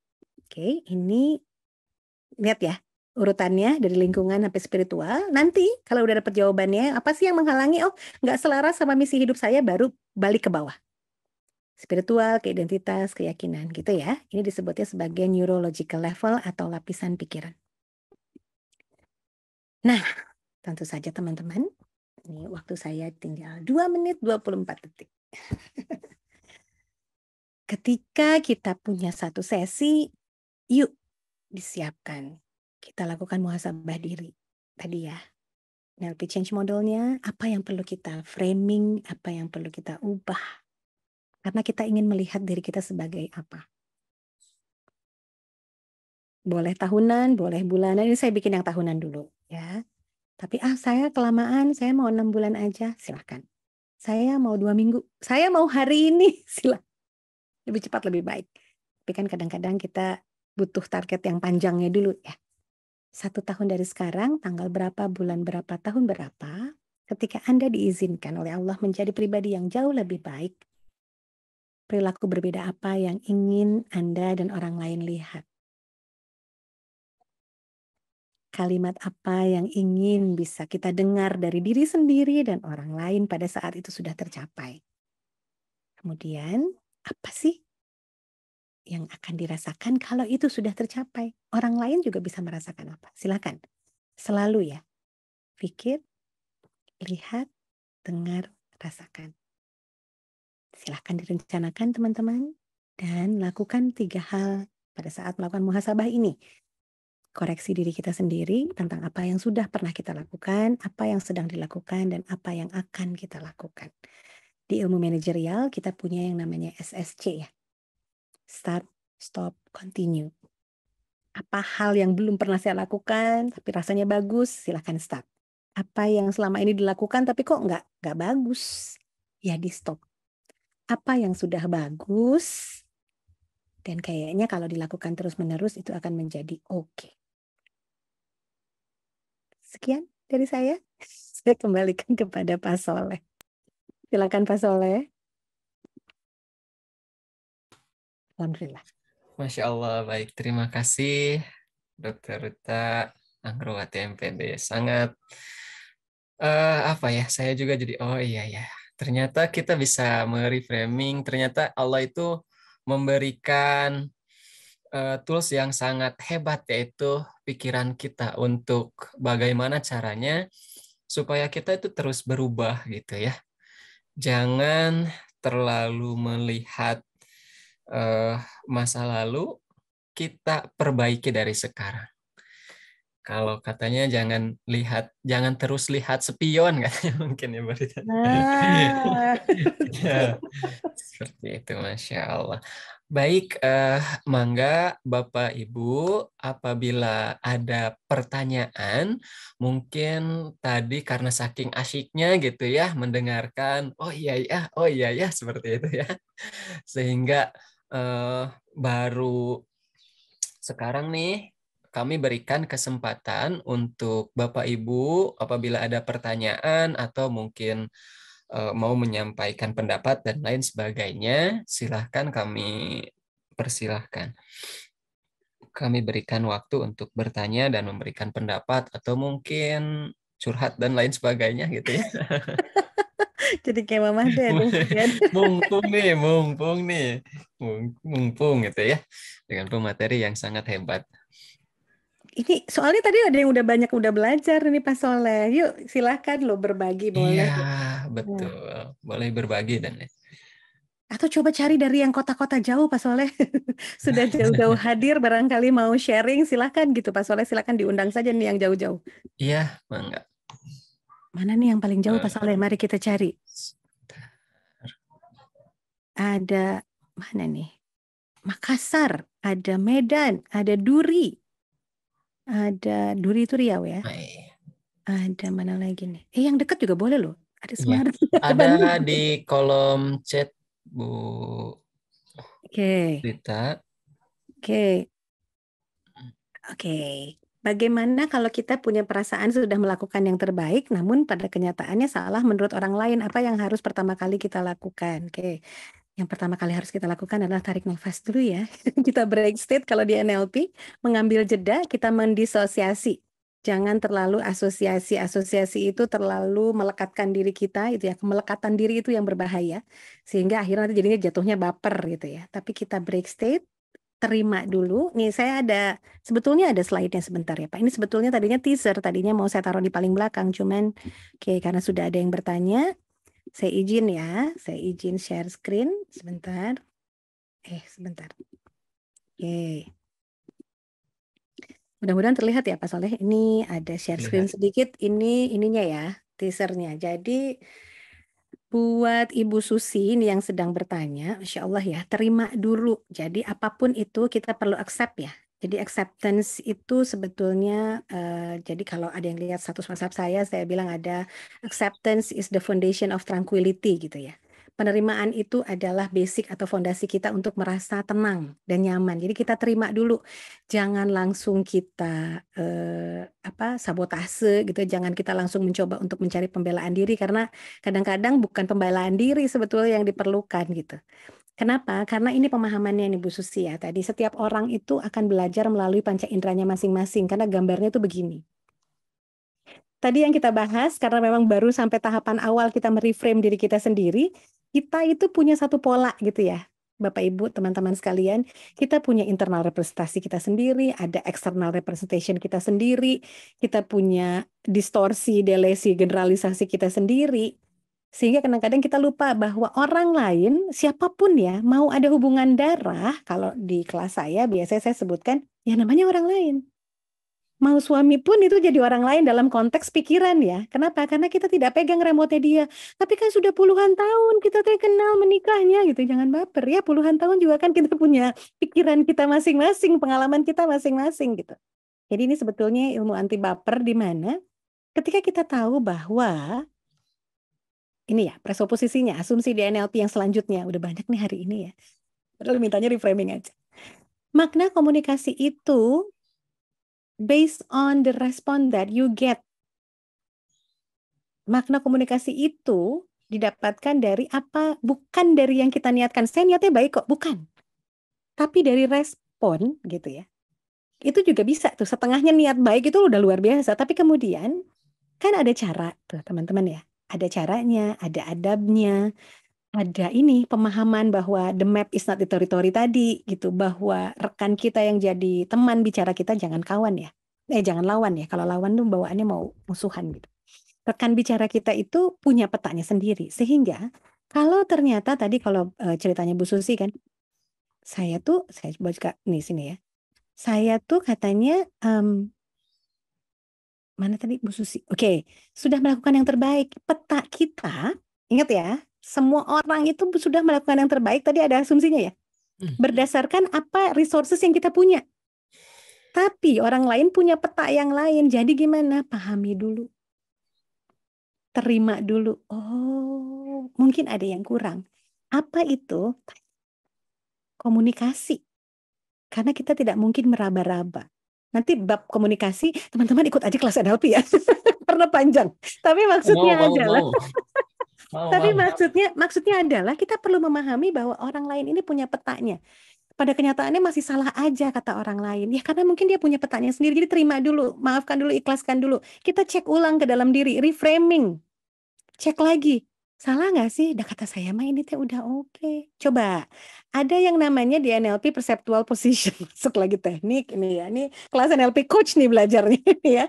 Perceptual position itu adalah belajar empati tapi skalanya udah naik nih. Kita mencoba berada di posisi dia, bukan hanya merasakan. Kalau empati itu kan kita mengakses state ya. Mencoba merasakan apa yang dia rasa, itu empati. Rasanya, belum terkonfirmasi. Tapi kalau perceptual position, kita jadi dia. Nah makanya kenapa tahapannya itu bertahap gitu ya Pak Soleh, nggak mungkin hari ini belajar semua. Langsung jadi master 5 hari. Gitu, enggak gitu ya. Karena kita harus berlatih terus. Kenapa? Kita perlu peka. Perceptual position artinya kita akan menghadirkan sosoknya di depan kita. Kita nanti akan masuk pelan-pelan kalau sudah terlatih ya. Masuk ke dalam dirinya untuk bisa mengakses rasanya dia. Apa yang dia sebut salah itu berdasarkan apa? Coba cari tahu, dengarkan. Bukan jadi diri kita, tapi jadi diri dia. Ada critics, ada teknik lagi namanya. Disney creativity gitu ya. Itu adalah tekniknya gitu. Jadi ada yang kita digali dulu gitu ya. Ini tentang apa sih? Aku salahnya di mana? Tapi intinya tadi teman-teman ya, Bapak Ibu sekalian, sabar, tenang, being present, fokus. Kenapa saya perlu menekankan ini? Karena gini, bagaimana kalau kita perasaan, kan baru perasaan ya. Sehingga kita belum mencek betul atau tidak apa yang kita rasa. Kemudian kemudian kita jadi nggak suka sama orangnya. Betul apa betul? Iya. Betul. Padahal kita perlu memisahkan orang dengan perilakunya. Kita sedang tidak terima atas perilakunya yang akhirnya kok jadi salah paham sama saya. Tapi jangan benci orangnya. Kan cuma satu perilaku. Supaya hidup kita tuh tenang dan netral gitu ya. Jadi apa yang harus kita lakukan? Bu Susi, terima dulu ya. Tenang, fokus, revisi dulu. Cek lagi, reframe ulang, maknai ulang. Tadi tuh NLL boleh tuh dipakai juga. Pada saat kita disebut salah tadi, padahal kita ngerasa udah betul, lingkungannya sedang dalam kondisi apa, dia sedang seperti apa. Kita akan mereframe. Mencoba untuk memahami dia dari sudut pandang kita. Karena kita bukan dia. Gitu. Karena yang ditanya pertama kali kan ya, jadi pertama kali aja. Iya, baik. Nanti lanjutannya panjang. Terima kasih Berita. Begitu Bu Susi, mudah-mudahan nanti lebih penasaran ya, nanti bisa lebih menggali lagi tentang NLP, bisa mengikuti mungkin pelatihan dan lain sebagainya seperti itu ya. Banyak ya, kelas-kelasnya banyak, tidak harus selalu ikut di komunitas kami. Oh gitu ya. Oke. Bu Rita, sebelum Bu Susi ada dari Bu Bayina. Masya Allah, amazing Bu Rita, renyah banget pemaparannya. Dari paparan yang saya simak tadi, untuk mengajar dengan hati itu kita perlu menata hati kita dulu ya. Masya Allah, iya. Karena katanya kemarin ya ketika kita menyiapkan flyers ya, sebaran gitu ya Teknonov ya, kita sempat diskusi mau ngomong apa ya. Apa flyers yang mau kita sebarkan gitu. Kemudian saya teringat satu quotes gitu ya, bahwa kemudian kalau kata Habibur Rahman El-Siraj ya, sesuatu yang datangnya dari hati itu akan sampai dan diterima oleh hati gitu ya. Jadi sebetulnya apapun itu, mau kita bicara tentang mengajar, mau kita bicara tentang mengasuh, mau kita bicara tentang bermuamalah ya dengan orang-orang, itu kan sebetulnya niatkannya dulu dari hati. Niatnya kan karena Allah supaya tercatatkan jadi amal kebaikan gitu ya Pak Soleh. Saya merasa gitu, amalan saya mah belum banyak, jadi ya minimal dari mulai niat mudah-mudahan sudah dicatatkan gitu. Jadi dan tentu saja perlu dimulai dari diri sendiri. Kalau belajar dari 7 Habits, ini sedikit-sedikit kita ambil ya. Mbah Stephen Covey itu meninggalkan satu legacy di mana being proaktif itu jadi nomor 1. Kalau kita lihat gitu ya pembagiannya, dan setelah saya kemarin mengerjakan disertasi saya akhirnya menemukan bahwa pola pemisahan kita mulai dengan diri sendiri itu akhirnya digunakan bukan hanya di 7 Habits karena saya jadi fasilitatornya sejak tahun 2010 gitu, tapi kemudian ternyata EI, Emotional Intelligence-nya Daniel Goleman juga selalu bilang bahwa self-awareness, self-management itu nomor 1. Sebelum kita bisa buka open relationship dengan orang lain. Sehingga yang perlu diubah di 7 Habits ya, habit 1, 2, 3 itu kemenangan pribadi disebutnya. Private victory. Kemudian masuk kepada 4, 5, 6 itu sudah public victory. Kemenangan bersama gitu ya. Makanya kalau di EI, Daniel Goleman itu bilangnya kan ada relationship management gitu ya. Kemudian dari awareness-nya dulu seperti apa. Itu lapisannya seperti itu, sehingga kalau kita bilang tentang manajemen perubahan diri, tentu perlu dimulai dari diri sendiri. Bahkan di Quran pun kan disebutkan gitu ya Pak Saleh ya, setiap kita itu adalah pemimpin. Jadi sebelum kita mau jadi pemimpinnya orang lain, sudah sanggup belum kita menundukkan hati pikiran kita menjadi pemimpin bagi diri kita sendiri tadi ya, merdeka sejak dari pikiran. Karena tadi menyimpan sesuatu yang tidak memberdayakan di masa lalu, ingat ya masa lalu itu bukan hanya puluhan tahun, kemarin detik tadi itu sudah lewat, was ya, kalau bahasa Inggris, sudah lampau. Mau diapain gitu, kalau terus-terusan kita mau simpen dan tidak memberdayakan, kita loh berarti yang sudah zolim sama siapa? Diri sendiri. Yuk tata dulu, mulai dari diri sendiri, dimulai dari tadi tuh otak-atik pikiran, jangan-jangan selama ini kita menyimpan tadi storage kita ya. Storage-nya itu ternyata belum clear, kayak tadi saya nggak berani nyetir gitu ya. Jangan-jangan storage kita, karena banyak yang bilang, nah ini ada inner voice namanya, bukan inner child, inner voice.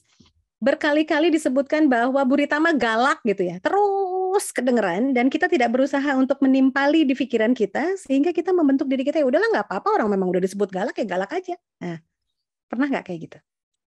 Iya, iya. Padahal sebetulnya ternyata mungkin nggak ekologis ya, kita nggak nyaman dengan itu gitu. Tapi karena di luar, nah itu kita membiarkan lingkaran pengaruhnya orang gitu tuh bener-bener masuk. Padahal itu kan sebetulnya kepedulian aja ya. Kita hanya bahasa Sundana nih kasar, jadi peduli teuing gitu ya sebenarnya gitu. Apa yang disebutkan kan belum tentu kenyataan gitu ya. Jadi kenapa sih kita malah menyimpan-nyimpan? Betul Bu, silahkan yuk kita tata hati pelan-pelan, maknai ulang, cari yang memberdayakan. Gitu Pak Soleh. Baik, terima kasih Bu Rita. Begitu Bu Bayina, mudah-mudahan jadi lebih penasaran lagi, menggali lagi seperti itu. Kemudian ada dari Bu Wida Ramdania dari Bandung. Masya Allah, jazakillah khair Bu Rita dan seluruh Masya panitia Sigma Allah. Foundation atas ilmu dan pencerahannya hari ini. Wa iyaki Bu Wida, mudah-mudahan kita bisa terus memperbaiki diri dan insya Allah sebenarnya dari Yayasan Sigma Cahaya Insani ini akan terus memberikan wadah-wadah untuk pendidikan. Di kedepannya nanti akan ada lagi, nanti saya informasikan di akhir kegiatan ini. Ya, yang bulan depan. Yang bulan depan. Ya betul, di pekan Mari depan. kita nantikan di bulan depan. Ya, Bu Rita, kemudian ada lagi dari Bu Dinia dari Bandung. Bismillah, Ibu izin bertanya terkait materi yang disampaikan, apakah ada dampak kurang baik bagi anak apabila guru yang mengajar memiliki pengalaman masa lalu anak yang sering dimarahi atau pengalaman lainnya yang menyedihkan? Oke, bagaimana memberikan makna barunya? Ini mungkin kita perlu klarifikasi sedikit ya Pak Soleh ya. Apakah di sini kan guru yang mengajar memiliki pengalaman masa lalu, berarti kitanya yang mengajarnya. Oke. Jadi kalau misalnya kita punya pengalaman masa lalu pernah dimarahi, ya itu tadi yang tadi sudah sempat disampaikan sama Ibu, siapa tadi? Ibu Beina ya. Kita tata dulu ulang hati kita nih. Kita pernah punya luka di masa lalu gitu ya. Inner child tadi misalnya gitu ya, pengalaman masa lalu pernah dimarahi, pernah misalnya diperlakukan tidak baik oleh guru kita, justru itu jadi momen kita ya untuk mengaitkannya. Kalau di reframing kita kaitkannya dengan konteks kita pernah mengalami itu sebagai murid. Gimana ya rasanya murid saya kalau saya berlaku yang sama seperti guru saya, karena ini kadang-kadang suka jadi cycle yang tidak terputus. Kita tidak suka, tapi ternyata karena kita menanamkan terus di dalam pikiran kita, malah kita nauzubillah min dzalik ya, kita malah jadi pelakunya gitu. Kenapa? Karena dengan alasan dan ini jadi seolah-olah membenarkan gitu ya. Ibu tuh bisa maju sekarang karena zaman dulu saya dikerasin. Coba kalau kamu dilembekin terus, ini nauzubillah min dzalik ya, mudah-mudahan tidak terjadi di lingkungan guru-guru yang ada di sini dan di luar sana. Ini mah di negara Konoha gitu, negara mana aja lah, makanya nggak ada gitu nggak ada di kita aja gitu. Dimana yang katanya kita tuh tidak suka tapi tanpa sadar karena kita install ya, kita simpan berulang-ulang, jadinya tersimulasi ada belief. Padahal kita nggak suka loh dimarahin, kita nggak suka loh punya pengalaman itu gitu ya. Kemudian kita lakukan itu pikiran yang pertama, bersihkan dulu. Yang kedua, maafkan. Kejadiannya kan sudah diterima ya, diterima, kejadiannya sudah lewat, maafkan yang bersalah, dia punya urusan. Yang bersalah zaman dulu, siapapun itu, gurunya, orang tuanya, temannya, lingkungannya, mereka punya urusan kepada Sang Pencipta, bukan kepada kita lagi. Kecuali ya kan kita nggak punya remote ya, kamu minta maaf loh sama saya, kan nggak gitu ya. Untuk membersihkan luka, kita nggak bisa tuh cuman sekedar kamu pokoknya harus minta maaf, nanti saya sedihnya hilang, saya lukanya hilang kalau kamu minta maaf, kan nggak gitu ya. Trauma yang sebenarnya itu kan memang terinstall. Jadi caranya nggak bisa sih pakai reframing yang ini, ada yang namanya 6-step reframing, nanti kita belajar. Karena panjang ya. Tapi kemudian apakah ada dampak kurang baik? Itu plus minus ya, debatable Bu Dinia. Kalau ternyata gurunya bisa berdamai dengan diri, mungkin tidak akan ada dampak. Karena dia tetap bisa berperforma dengan baik. Jadi kita juga jangan terlalu bercuriga ya bahwa ini nanti orangnya akan mengulangi kesalahan yang sama. Tapi kedua, pilihan. Kalau ternyata si gurunya tadi tuh seperti yang tadi malah menginstallnya kayak guru di Konoha tadi gitu ya. Ya kita nih perannya sebagai apa? Rekannya, atasannya, siapa? Ingatkan. Atau kita malah pelakunya. Kalau kita pelakunya, ikhlaskan. Ya, jangan sampai kita bikin mata rantai yang tidak selesai. Mungkin itu ya Pak Soleh ya kalau dari saya. Baik, terima kasih Bu Rita. bagi Bapak Ibu mungkin yang mau bertanya langsung, Boleh, iya. boleh Betul. dinyalakan saja di unmute, open mic seperti itu. Mangga dipersilahkan. Oke, ini ada Bu Nadia ya. Iya, Di kalau atas nih. belum Oh, belum ada Bu ya. Nadia Ratnasari, Mhm. mungkin saya bacakan saja ya, Bu Dita Boleh. ya. Ibu izin bertanya, bagaimana cara kita memberi makna baru atau mengontrol pikiran kita dari suatu kejadian yang dirasa sudah sekian kali berulang di kehidupan kita? Menemukan kejadian yang terus berulang dan cerita akhirnya suka mirip jadi bikin pesimis. Oke, Bu Nadia, kalau boleh saya dikasih komentarnya ya di kolom chat atau kalau boleh open mic. Ini kejadiannya di kehidupan kita itu kita yang mengalaminya selaku objek atau kita menonton punya orang lain maksudnya yang sehingga akhirnya masuk ke dalam pikiran kita. Boleh ya? Supaya saya jelas dulu. Oke, boleh silahkan Bu Silakan Nadia. ya Bu Nadia. Oh, kita yang mengalaminya. Jadi kejadiannya berulang terus ya. Kejadian ini berulang terus, tentu saja Bu Nadia, kita perlu paham dulu ya. Seluruh kejadian ini saya tertampar pada saat meeting dengan Ustadz Riza, itu meeting yang keberapa kali dulu ya, dengan semua tim dari Sigma Omi. Ada satu pencerahan dari kalimat beliau adalah, dulu kita selalu percaya bahwa sehelai daun itu turun karena izin Allah gitu ya. Seolah-olah kita meminta izin gitu ya kepada Allah, kemudian Allah mengizinkan. Bukan, ternyata bukan izin, tapi memang sudah digariskan seperti itu katanya.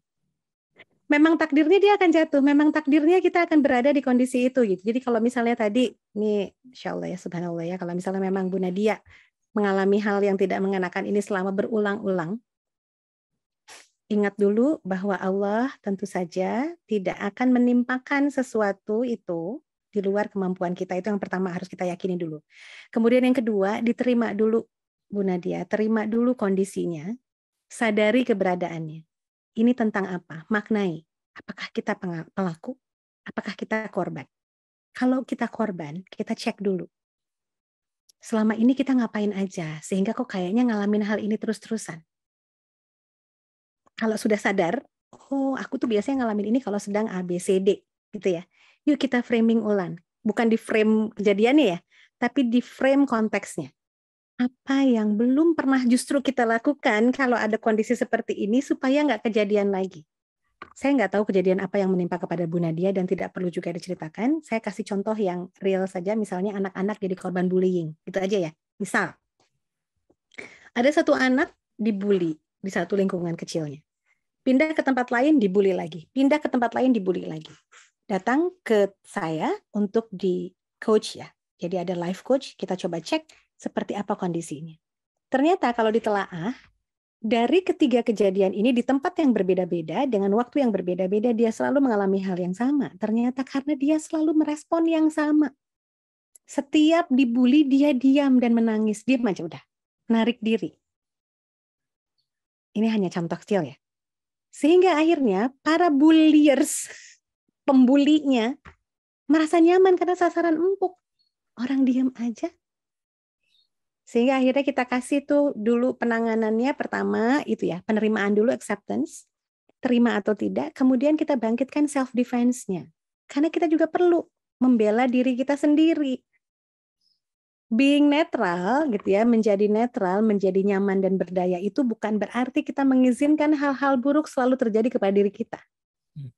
Kita perlu sadari apa yang bisa kita lakukan. Secara tindakan dulu gitu ya, kita perlu bertindak apa? Melaporkan, misalnya kalau masih anak-anak gitu kan kadang-kadang mereka takut ya untuk melaporkan sehingga nggak mau nih, akhirnya jadi lingkaran terus, kejadian lagi gitu. Dan ingat sasaran empuk itu ada Bapak Ibu sekalian. Kenapa? Karena enak diam aja nih anak gitu ya, dia apa-apain juga oke-oke aja. Sehingga akhirnya terjadilah kayak kemarin tuh ya kejadian di Garut, Nauzubillah min dzalik ya. Karena anak diam, tidak berani bercerita. Nah, kita yang sudah dewasa gimana? Kita yang sudah dewasa coba cek ulang, maknai ulang. Kejadian ini kok mirip terus ya? Kok kayaknya nasib saya, kan jadi nyalahin nasib ya. Kok kayaknya nasib saya memang dibeginiin terus gitu berulang-ulang. Cek. Apa hal berbeda yang belum pernah kita lakukan, yang perlu kita lakukan supaya nanti kondisinya berbalik. Satu. Yang kedua, Mulai itu kan start ya. Apa yang perlu kita lakukan secara berbeda? Start. Stop. Apa yang selama ini selalu kita lakukan berulang-ulang dan ternyata tidak memberdayakan, sadari itu. Stop. Jangan-jangan itu jadi celahnya sehingga kejadian itu selalu berulang. Ketiga, continue. Apa hal baik yang sebetulnya selama ini sih bisa sih mengcover kejadian itu supaya tidak terjadi, sadari betul. Tapi ingat ya, konsep awalnya adalah being present, being mindful. Sadari dulu kondisinya. Lihat baik-baik dari berbagai aspek, nggak hanya dari kacamata kita sebagai korban saja.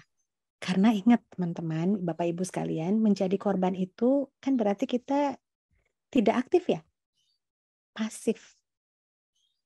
Jadi masih reaktif dong, karena korban terus. Supaya nggak jadi korban, jadi pelaku, jadi pelaku. Bukan jadi pelaku, maksudnya apa yang bisa kita lakukan yang berbeda. Supaya keadaannya berbalik. Gitu ya. Kemudian cara memberikan makna barunya itu dicek lagi gitu ya, seperti apa, mana yang bagian memberdayakannya, apakah betul totally semuanya tidak nyaman, atau sebetulnya ada makna baru yang bisa kita ambil. Allah kasih kepercayaan buat saya, misal, cari yang memberdayakan, ya. Oke, sip. Insya Allah. Bismillah ya, mudah-mudahan ya, dimudahkan jadi ya. terus-terusan gini kepala teh jadi longgar gitu. Oh iya gitu. Ya Allah. Masya Allah. Oke, sebelum lanjut, Bu Rita ada beberapa lagi pertanyaan. Sebelum lanjut, kami mau mengingatkan bagi Bapak Ibu, silahkan apabila mau bertanya langsung open mic, mangga kami persilahkan. Kemudian yang kedua, kami mengingatkan juga untuk Bapak Ibu mengisi daftar hadir di kolom chat. Baik, ada pertanyaan lagi dari Ibu Wida Ramdania lagi dari Bandung. Oke.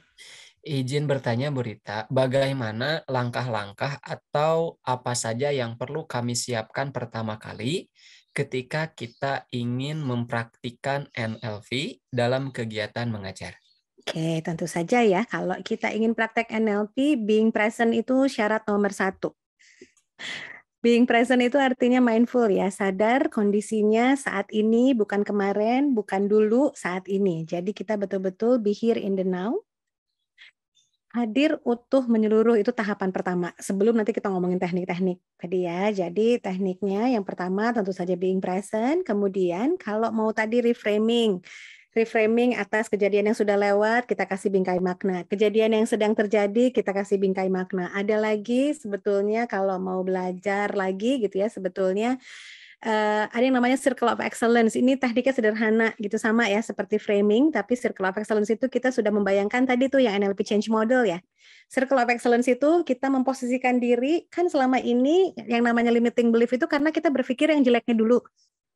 Belum kejadian nih ya, tapi gini, aduh besok Senin upacara macet, semua orang berangkatnya pagi, nanti ada pelajaran, aduh ada murid yang ini lagi, aduh Masya Allah, belum kejadiannya, kita sedang tidak being present.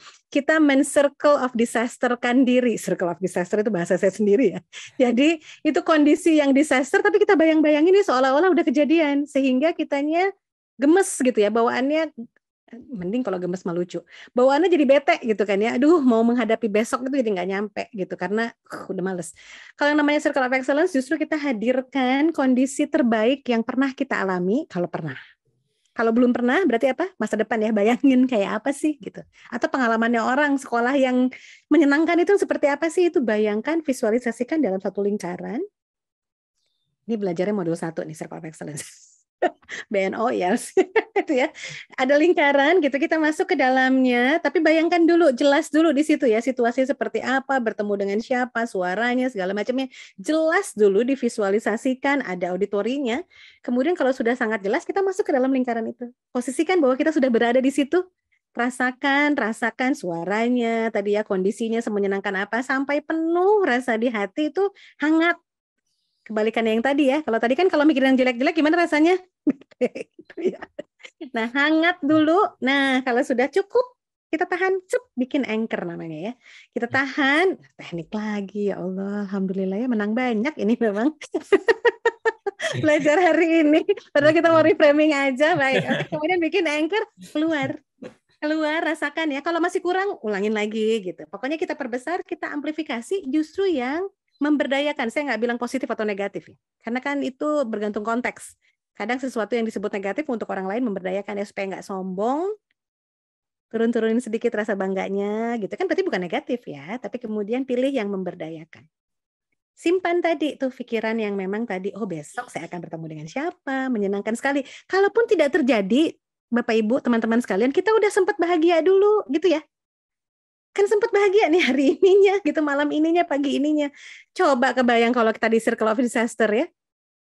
Udah mana nanti kejadian, terus sebelumnya bukan kita udah disaster dulu ya, udah bete duluan di sebelumnya gitu. Nah itu maksudnya. Boleh ya pakai itu Bu Wida, kemudian teknik yang lainnya ada banyak ya nanti. Ada teknik anchoring, ada teknik edit submodalitas, ada teknik kalau nanti ya sudah berhubungannya ini sudah di modul 2 nih ya, itu belajarnya tentang mengenali state-nya ya, empati ya.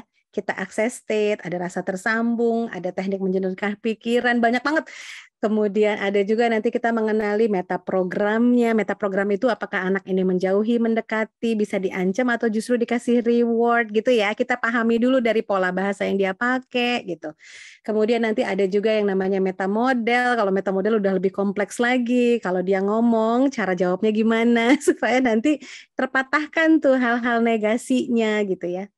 Panjang. Mau belajar ratusan teknik? Yuk, kita belajar sama-sama. Yuk, saya jadi semakin tertarik nih. Gitu ya Bu Wida ya. Jadi being mindful nomor 1. Kalau ditanya awalnya dari mana?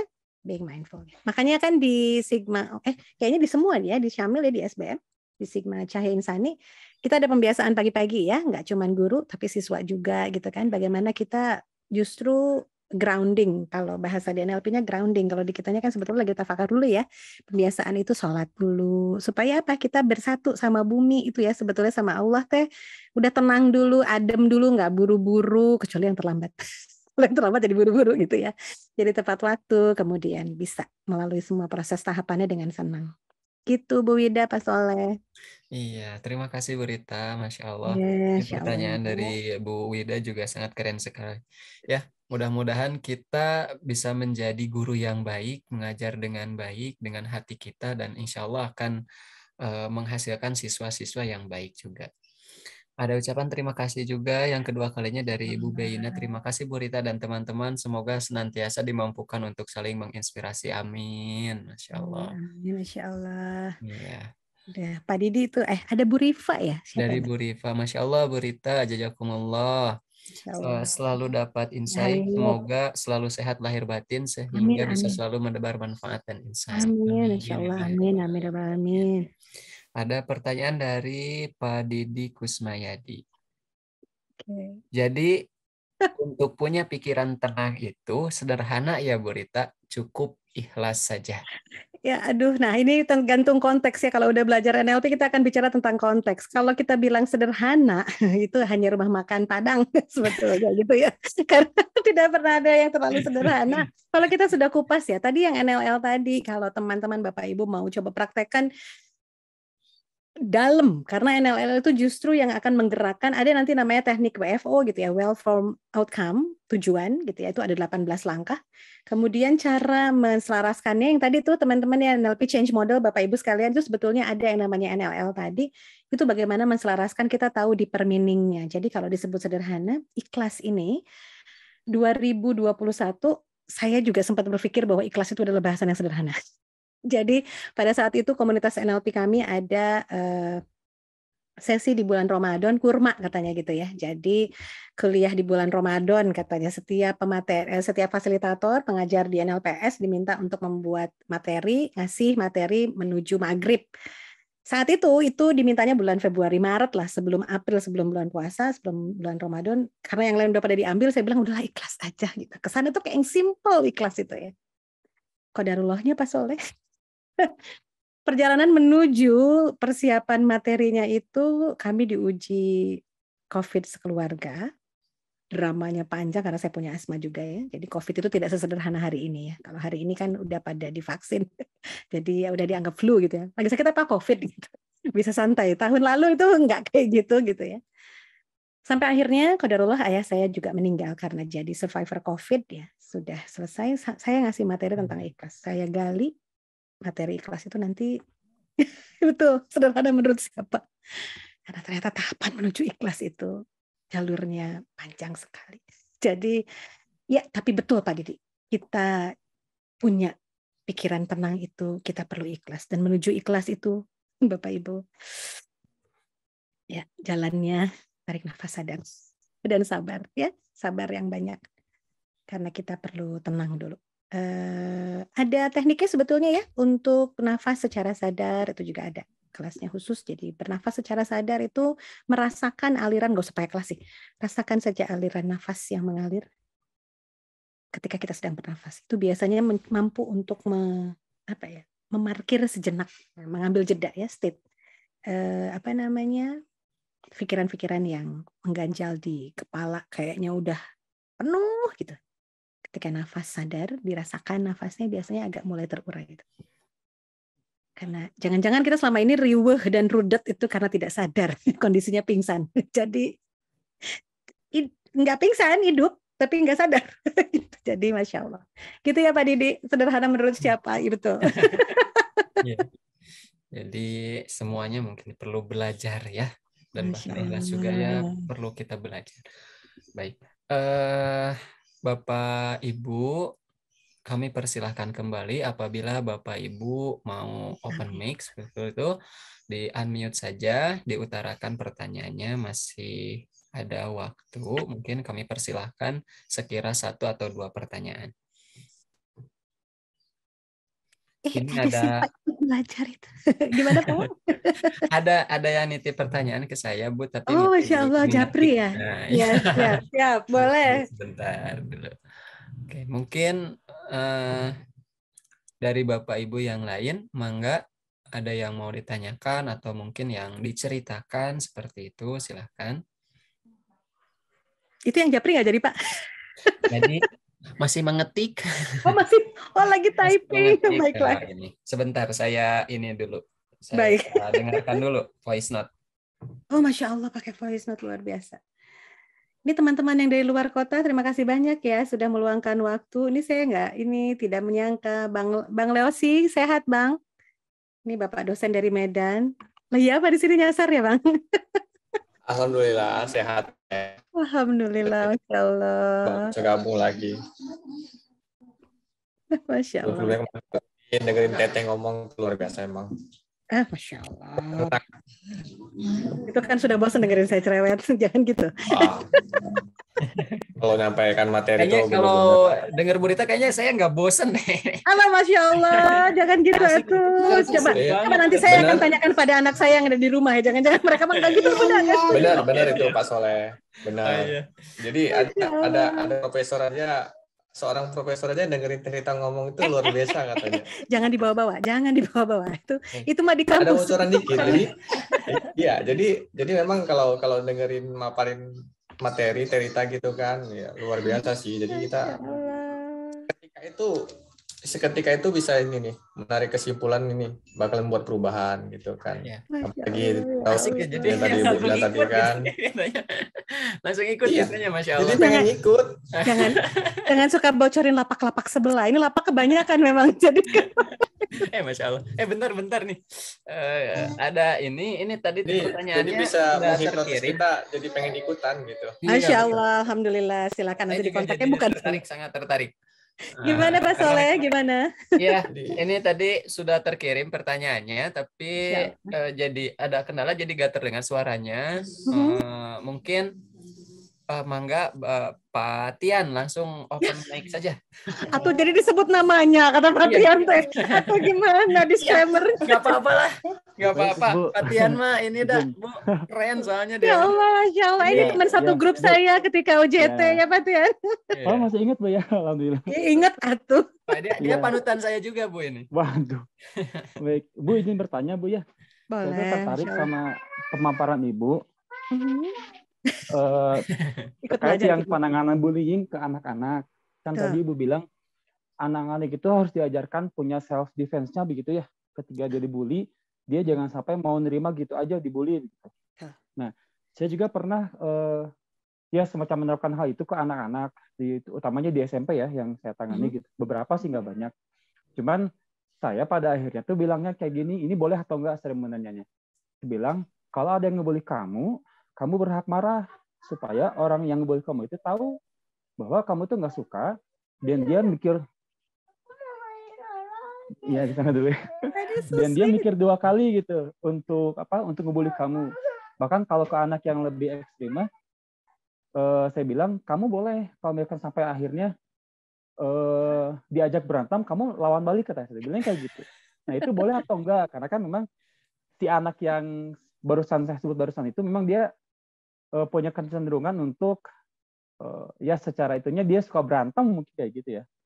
Jadi saya tujuannya sih ingin dia punya self defense aja gitu. Karena si anak barusan dia suka disinggung soal ibunya yang udah nggak ada. Dan kemudian dia juga punya nyali yang cukup besar gitu untuk anak seusianya gitu. Nah itu batas saya sampai mana gitu. Kita sebagai seorang guru menerapkan anak itu harus punya self defense ketika dia dibully itu gitu, Bu.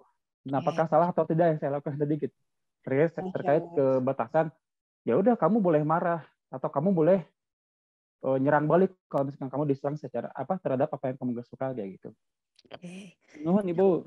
Nuhun Pak Tian, Insya Allah ya. Ini bukan masalah kemudian benar atau salah ya, karena semua akan tergantung konteksnya. Tidak ada yang namanya final ya, bahwa ini kita judgmental gitu, bahwa ini benar atau salah. Tapi kemudian kita kembali kepada nurani biasanya ya. Kita akan kembalikan kepada nurani. Tadi ketika Pak Tian bilang kamu berhak untuk marah, itu pelajaran teaching how to teach emotional intelligence kepada anak-anak di awal itu seperti itu. Dari zaman mereka prasekolah sebetulnya ya, ibu di rumah itu boleh tuh mengajarkan bahwa normal memiliki emosi itu ya teman-teman. Karena kan kita kadang-kadang selama ini tahunya emosi itu negatif semua, padahal kan senang, bahagia itu emosi ya. Namanya mengalirkan rasa itu adalah emosi, sesuatu yang mengalir di dalam diri kita itu adalah emosi. Beda dengan rasa. Kalau rasa itu bisa yang berhubungan dengan perasaan, susah bahasa Indonesia tuh memang. Feeling sama emotion gitu ya, maksudnya rasa itu. Jadi kalau rasa lapar tapi kan nggak ada emosi lapar, tapi ada rasa laparnya gitu ya. Nah kalau emosi itu yang memang hubungannya sudah dengan perasaan. Jadi kalau tadi Pak Tian bilang kamu punya hak untuk marah, itu udah oke. Kamu punya hak untuk marah, betul, karena secara naluriah marah itu sebetulnya alarm kan ya, bahwa sesuatu berjalan tidak sesuai dengan aturan yang berlaku misalnya gitu ya, tidak sesuai dengan apa yang semestinya terjadi. Marah yang nggak boleh itu kan how to marahnya, cara marahnya, karena ada adab ketika kita sedang marah, itu juga perlu kita kenalkan. Tapi kita perlu berhati-hati tadi Pak Tian di statement yang kedua, yang tadi ya, kamu berhak untuk marah. Oke. Kalau kita mau ngajarin safeguarding, pengamanan kepada anak-anak, justru kita kasih tahu SOP-nya. Kalau kamu dibully, perlu ngelakuin apa aja nih tahapannya, ABCD-nya. Misal kalau zaman dulu saya di sekolah yang sebelumnya, karena ada anak PAUD gitu ya, kami menerapkan PANS zaman dulu gitu ya. Ada ketika yang pelecehan seksual zaman dulu ya terjadi ketika di JIS rame-rame gitu kan, akhirnya jadi merembet ke semua sekolah gitu, bahkan jadi merembet juga ke perizinan sekolah internasional gitu. PANS itu anak-anak mereka perlu tahu mana sih yang boleh dan tidak boleh disentuh, siapa yang boleh melihat, siapa yang tidak boleh melihat, hal kayak gitu. Jadi kita bikinkan SOP-nya untuk yang tadi bully. Tapi satu hal, never let the victim of the bully become the bully itself, gitu loh. Jangan kita buka peluang atau celah para korban bullying tadi yang saya sebutkan ke Ibu siapa tadi ya, Bu Dina, Bu siapa tadi ya, yang contoh yang anak-anak dibully tadi ya. Jangan jadikan mereka nantinya malah jadi pembuli karena pernah merasakan dibully. Kita putus mata rantainya gitu. Putus mata rantainya gimana caranya? Kalau pembulinya kita kenal, saya dulu ya ketika saya tangani, saya nggak kenal sama pembulinya, tapi saya minta waktu untuk bertemu. Karena biasanya, kan tadi ya, there's always positive intention behind every behavior di NLP itu ya. Selalu ada maksud baik di balik setiap perilaku. Kenapa anak ini jadi pembuli? Kita perlu tahu dulu nih kronologis di belakangnya itu juga. Tapi pertolongan pertama tentu saja kepada korbannya dulu gitu ya. 1, kamu berhak tadi boleh marah. Betul ya Pak Tian? Ekspresikan marahnya sesuai adat. SOP-nya apa? Misalnya boleh laporan sama guru. Karena kan yang dibully itu kadang-kadang takut mau laporan ya. Jadi akhirnya memendam sendiri itu yang akhirnya jadi tidak memutus gitu karena mereka takut. Laporan dulu. Nah, tahapan lapornya ke siapa? Ke orang tua, ke siapa? Kemudian, nah, setelah itu kemudian tadi yang self defense kita sampaikan, tunjukkan bahwa kamu tidak suka, bukan dengan cara membalas. Nah, itu. Ini satu adab lagi.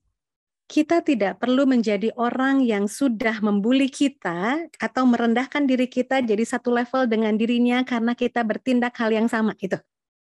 Misal, ini berlaku juga untuk orang dewasa. Orang dewasa yang tadi misalnya direndah-rendahkan terus gitu ya, kita tidak perlu menunjukkan bahwa kita sejajar dengan dia dengan cara merendahkan dirinya, nggak usah. Karena apa? Karena langit tidak perlu menunjukkan bahwa dirinya tinggi. Memang udah di atas. Tunjukin aja dengan bukti. Jadi nanti bilang sama si anak yang dibully, reframingnya tadi SOP-nya silakan laporan. Yang kedua reframingnya, nah kamu punya kabisa apa sih? Besarkan PD-nya. Kamu punya kemampuan apa ya sampai orang lain tuh kok kayaknya iri sama kamu. Nah itu, besarkan di bagian situnya. Justru self-confidence-nya itu dinaikkan. Kemudian kemampuan dia untuk tadi ya, self-defense-nya adalah dia tahu caranya misalnya, kalaupun dia tidak bisa melawan, dia boleh berteriak. Dia boleh sampaikan bahwa dia tidak suka. Pembuli biasanya kalau ada resiprok ya, dilawan bakal berhenti. Dia akan terus membuli kalau lawannya diam aja. Yang dibulinya diam aja, jadi mengikhlaskan diri untuk dibully misalnya gitu ya. Tapi kalau, aku nggak suka lo diginiin, itu dia bakal kaget. Karena biasanya beberapa kasus yang saya pegang, para pembuli ini biasanya justru punya low esteem yang rendah. Self esteem yang low, low esteem yang rendah. Punya self esteem yang rendah. Sehingga dia berusaha untuk menginjak orang lain supaya orang lain nggak terlihat terlalu tinggi. Itu yang perlu kita tanamkan kepada korban bully. Kamu punya something inside you. Kamu punya sesuatu di dalam diri kamu yang bikin orang lain tuh pengen kayak kamu. Makanya sekarang yuk tunjukkan emosinya ya. Kalau kamu nggak suka, bilang nggak suka itu Patian udah oke. Tapi kemudian jangan tadi ya balas pukul. No. Kalau itu nanti Patian sendiri yang akan puyeng Pak. Never ending story nantinya gelut aja gitu ya. Jadinya nggak beres-beres gitu ya ceritanya. Tapi minimalnya tahu self defense, tahu how to run. Tapi kalau memang sudah membahayakan itu boleh. Itu kan kondisinya sesuai konteks ya. Kalau sudah membahayakan ya memang harus dilawan misalnya. Gitu ya. Tapi kemudian jangan di garda pertama, jangan di penanganan pertama kita sudah bilang kalau ada yang mukul balik, nah itu jangan di garda pertama itu ya bagian itunya. Karena khawatirnya nanti kita akan melahirkan pembuli-pembuli baru, padahal mereka adalah aslinya korban bullying misalnya gitu. Gitu ya Pak Tian, mudah-mudahan menjawab ya Pak. Adabnya, insya Allah mudah-mudahan adabnya. Atau kalau pembulinya kalau Pak Tiannya kenal, PDKT-in dulu Pak. Jangan-jangan dia sebetulnya butuh teman ngobrol, tapi nggak tahu caranya, jadi lebih main fisik gitu. Penyebabnya apa dulu? Penyebabnya apa dulu? Ya, apa penyebabnya? Kenapa dia melakukan gangguan-gangguan itu? Oke, baik. Terima kasih Bu Rita, terima kasih Pak Tian. Baik Bapak Ibu, apabila Bapak Ibu ingin bertanya di luar kegiatan ini, mungkin baru kepikiran gitu setelah selesai gitu ya, mau, oh iya ya, saya tuh pernah mengalami ini, ingin bertanya seperti itu ya. Kami memfasilitasinya, silahkan Bapak Ibu bisa menghubungi nomor yang kami tampilkan di layar. Nah, ini call center kami, mangga Bapak Ibu boleh dicatat. Karena biasanya gitu, kalau saya mah gitu, Bu Rita, baru udah beres, oh iya ya. Iya ya, bener ya. Jadi pikir, oh iya ya bener. Saya mau tanya ini, konfirmasi gimana sih kayak gitu. Nah, mangga Bapak Ibu apabila ada pertanyaan mungkin atau jadi lebih penasaran seperti itu tentang NLP, boleh menghubungi call center yang tertera di layar. Siap. Baik, terima kasih. Alhamdulillahirobbilalamin. Saya mohon maaf dulu ini ya Allah. Mudah-mudahan tidak ada yang terselip hal-hal yang tidak berkenan ya Bapak Ibu sekalian. Ya, mohon maaf juga dari saya Berita ya. Alhamdulillahirobbilalamin, Bapak Ibu, penyampaian materi webinar Teaching by Heart How Neurolinguistic Programming Can Assist You telah selesai dilaksanakan. Bapak Ibu, sebelum kami tutup kegiatan ini, kami ingin mengajak kembali Bapak Ibu untuk berdonasi nasi berkah dengan barcode yang tertera di layar. Boleh ditahan dulu, agak lama. Bapak Ibu, Yayasan Sigma Cahaya Insani memiliki program yaitu nasi berkah. Mangga Bapak Ibu apabila ingin ikut gitu ya, menabung untuk kehidupan kita akhirat nanti, silahkan di-scan barcode. Insya Allah kami akan menyalurkannya.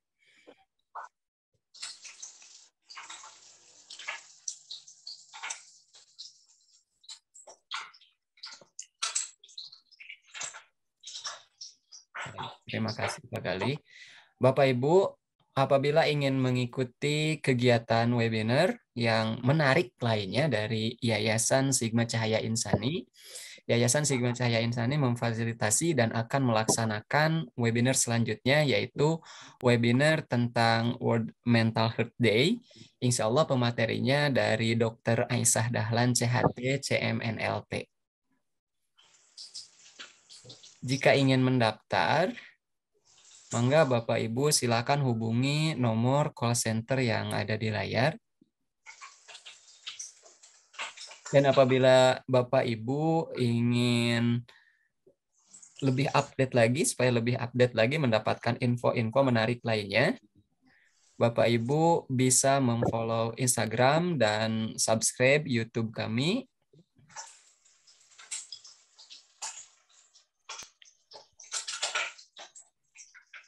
Ini YouTube kami, Sekolah Bintang Madani.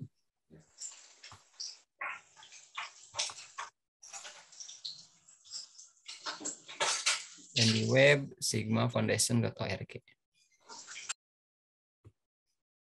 Instagramnya Sekolah Bintang Madani.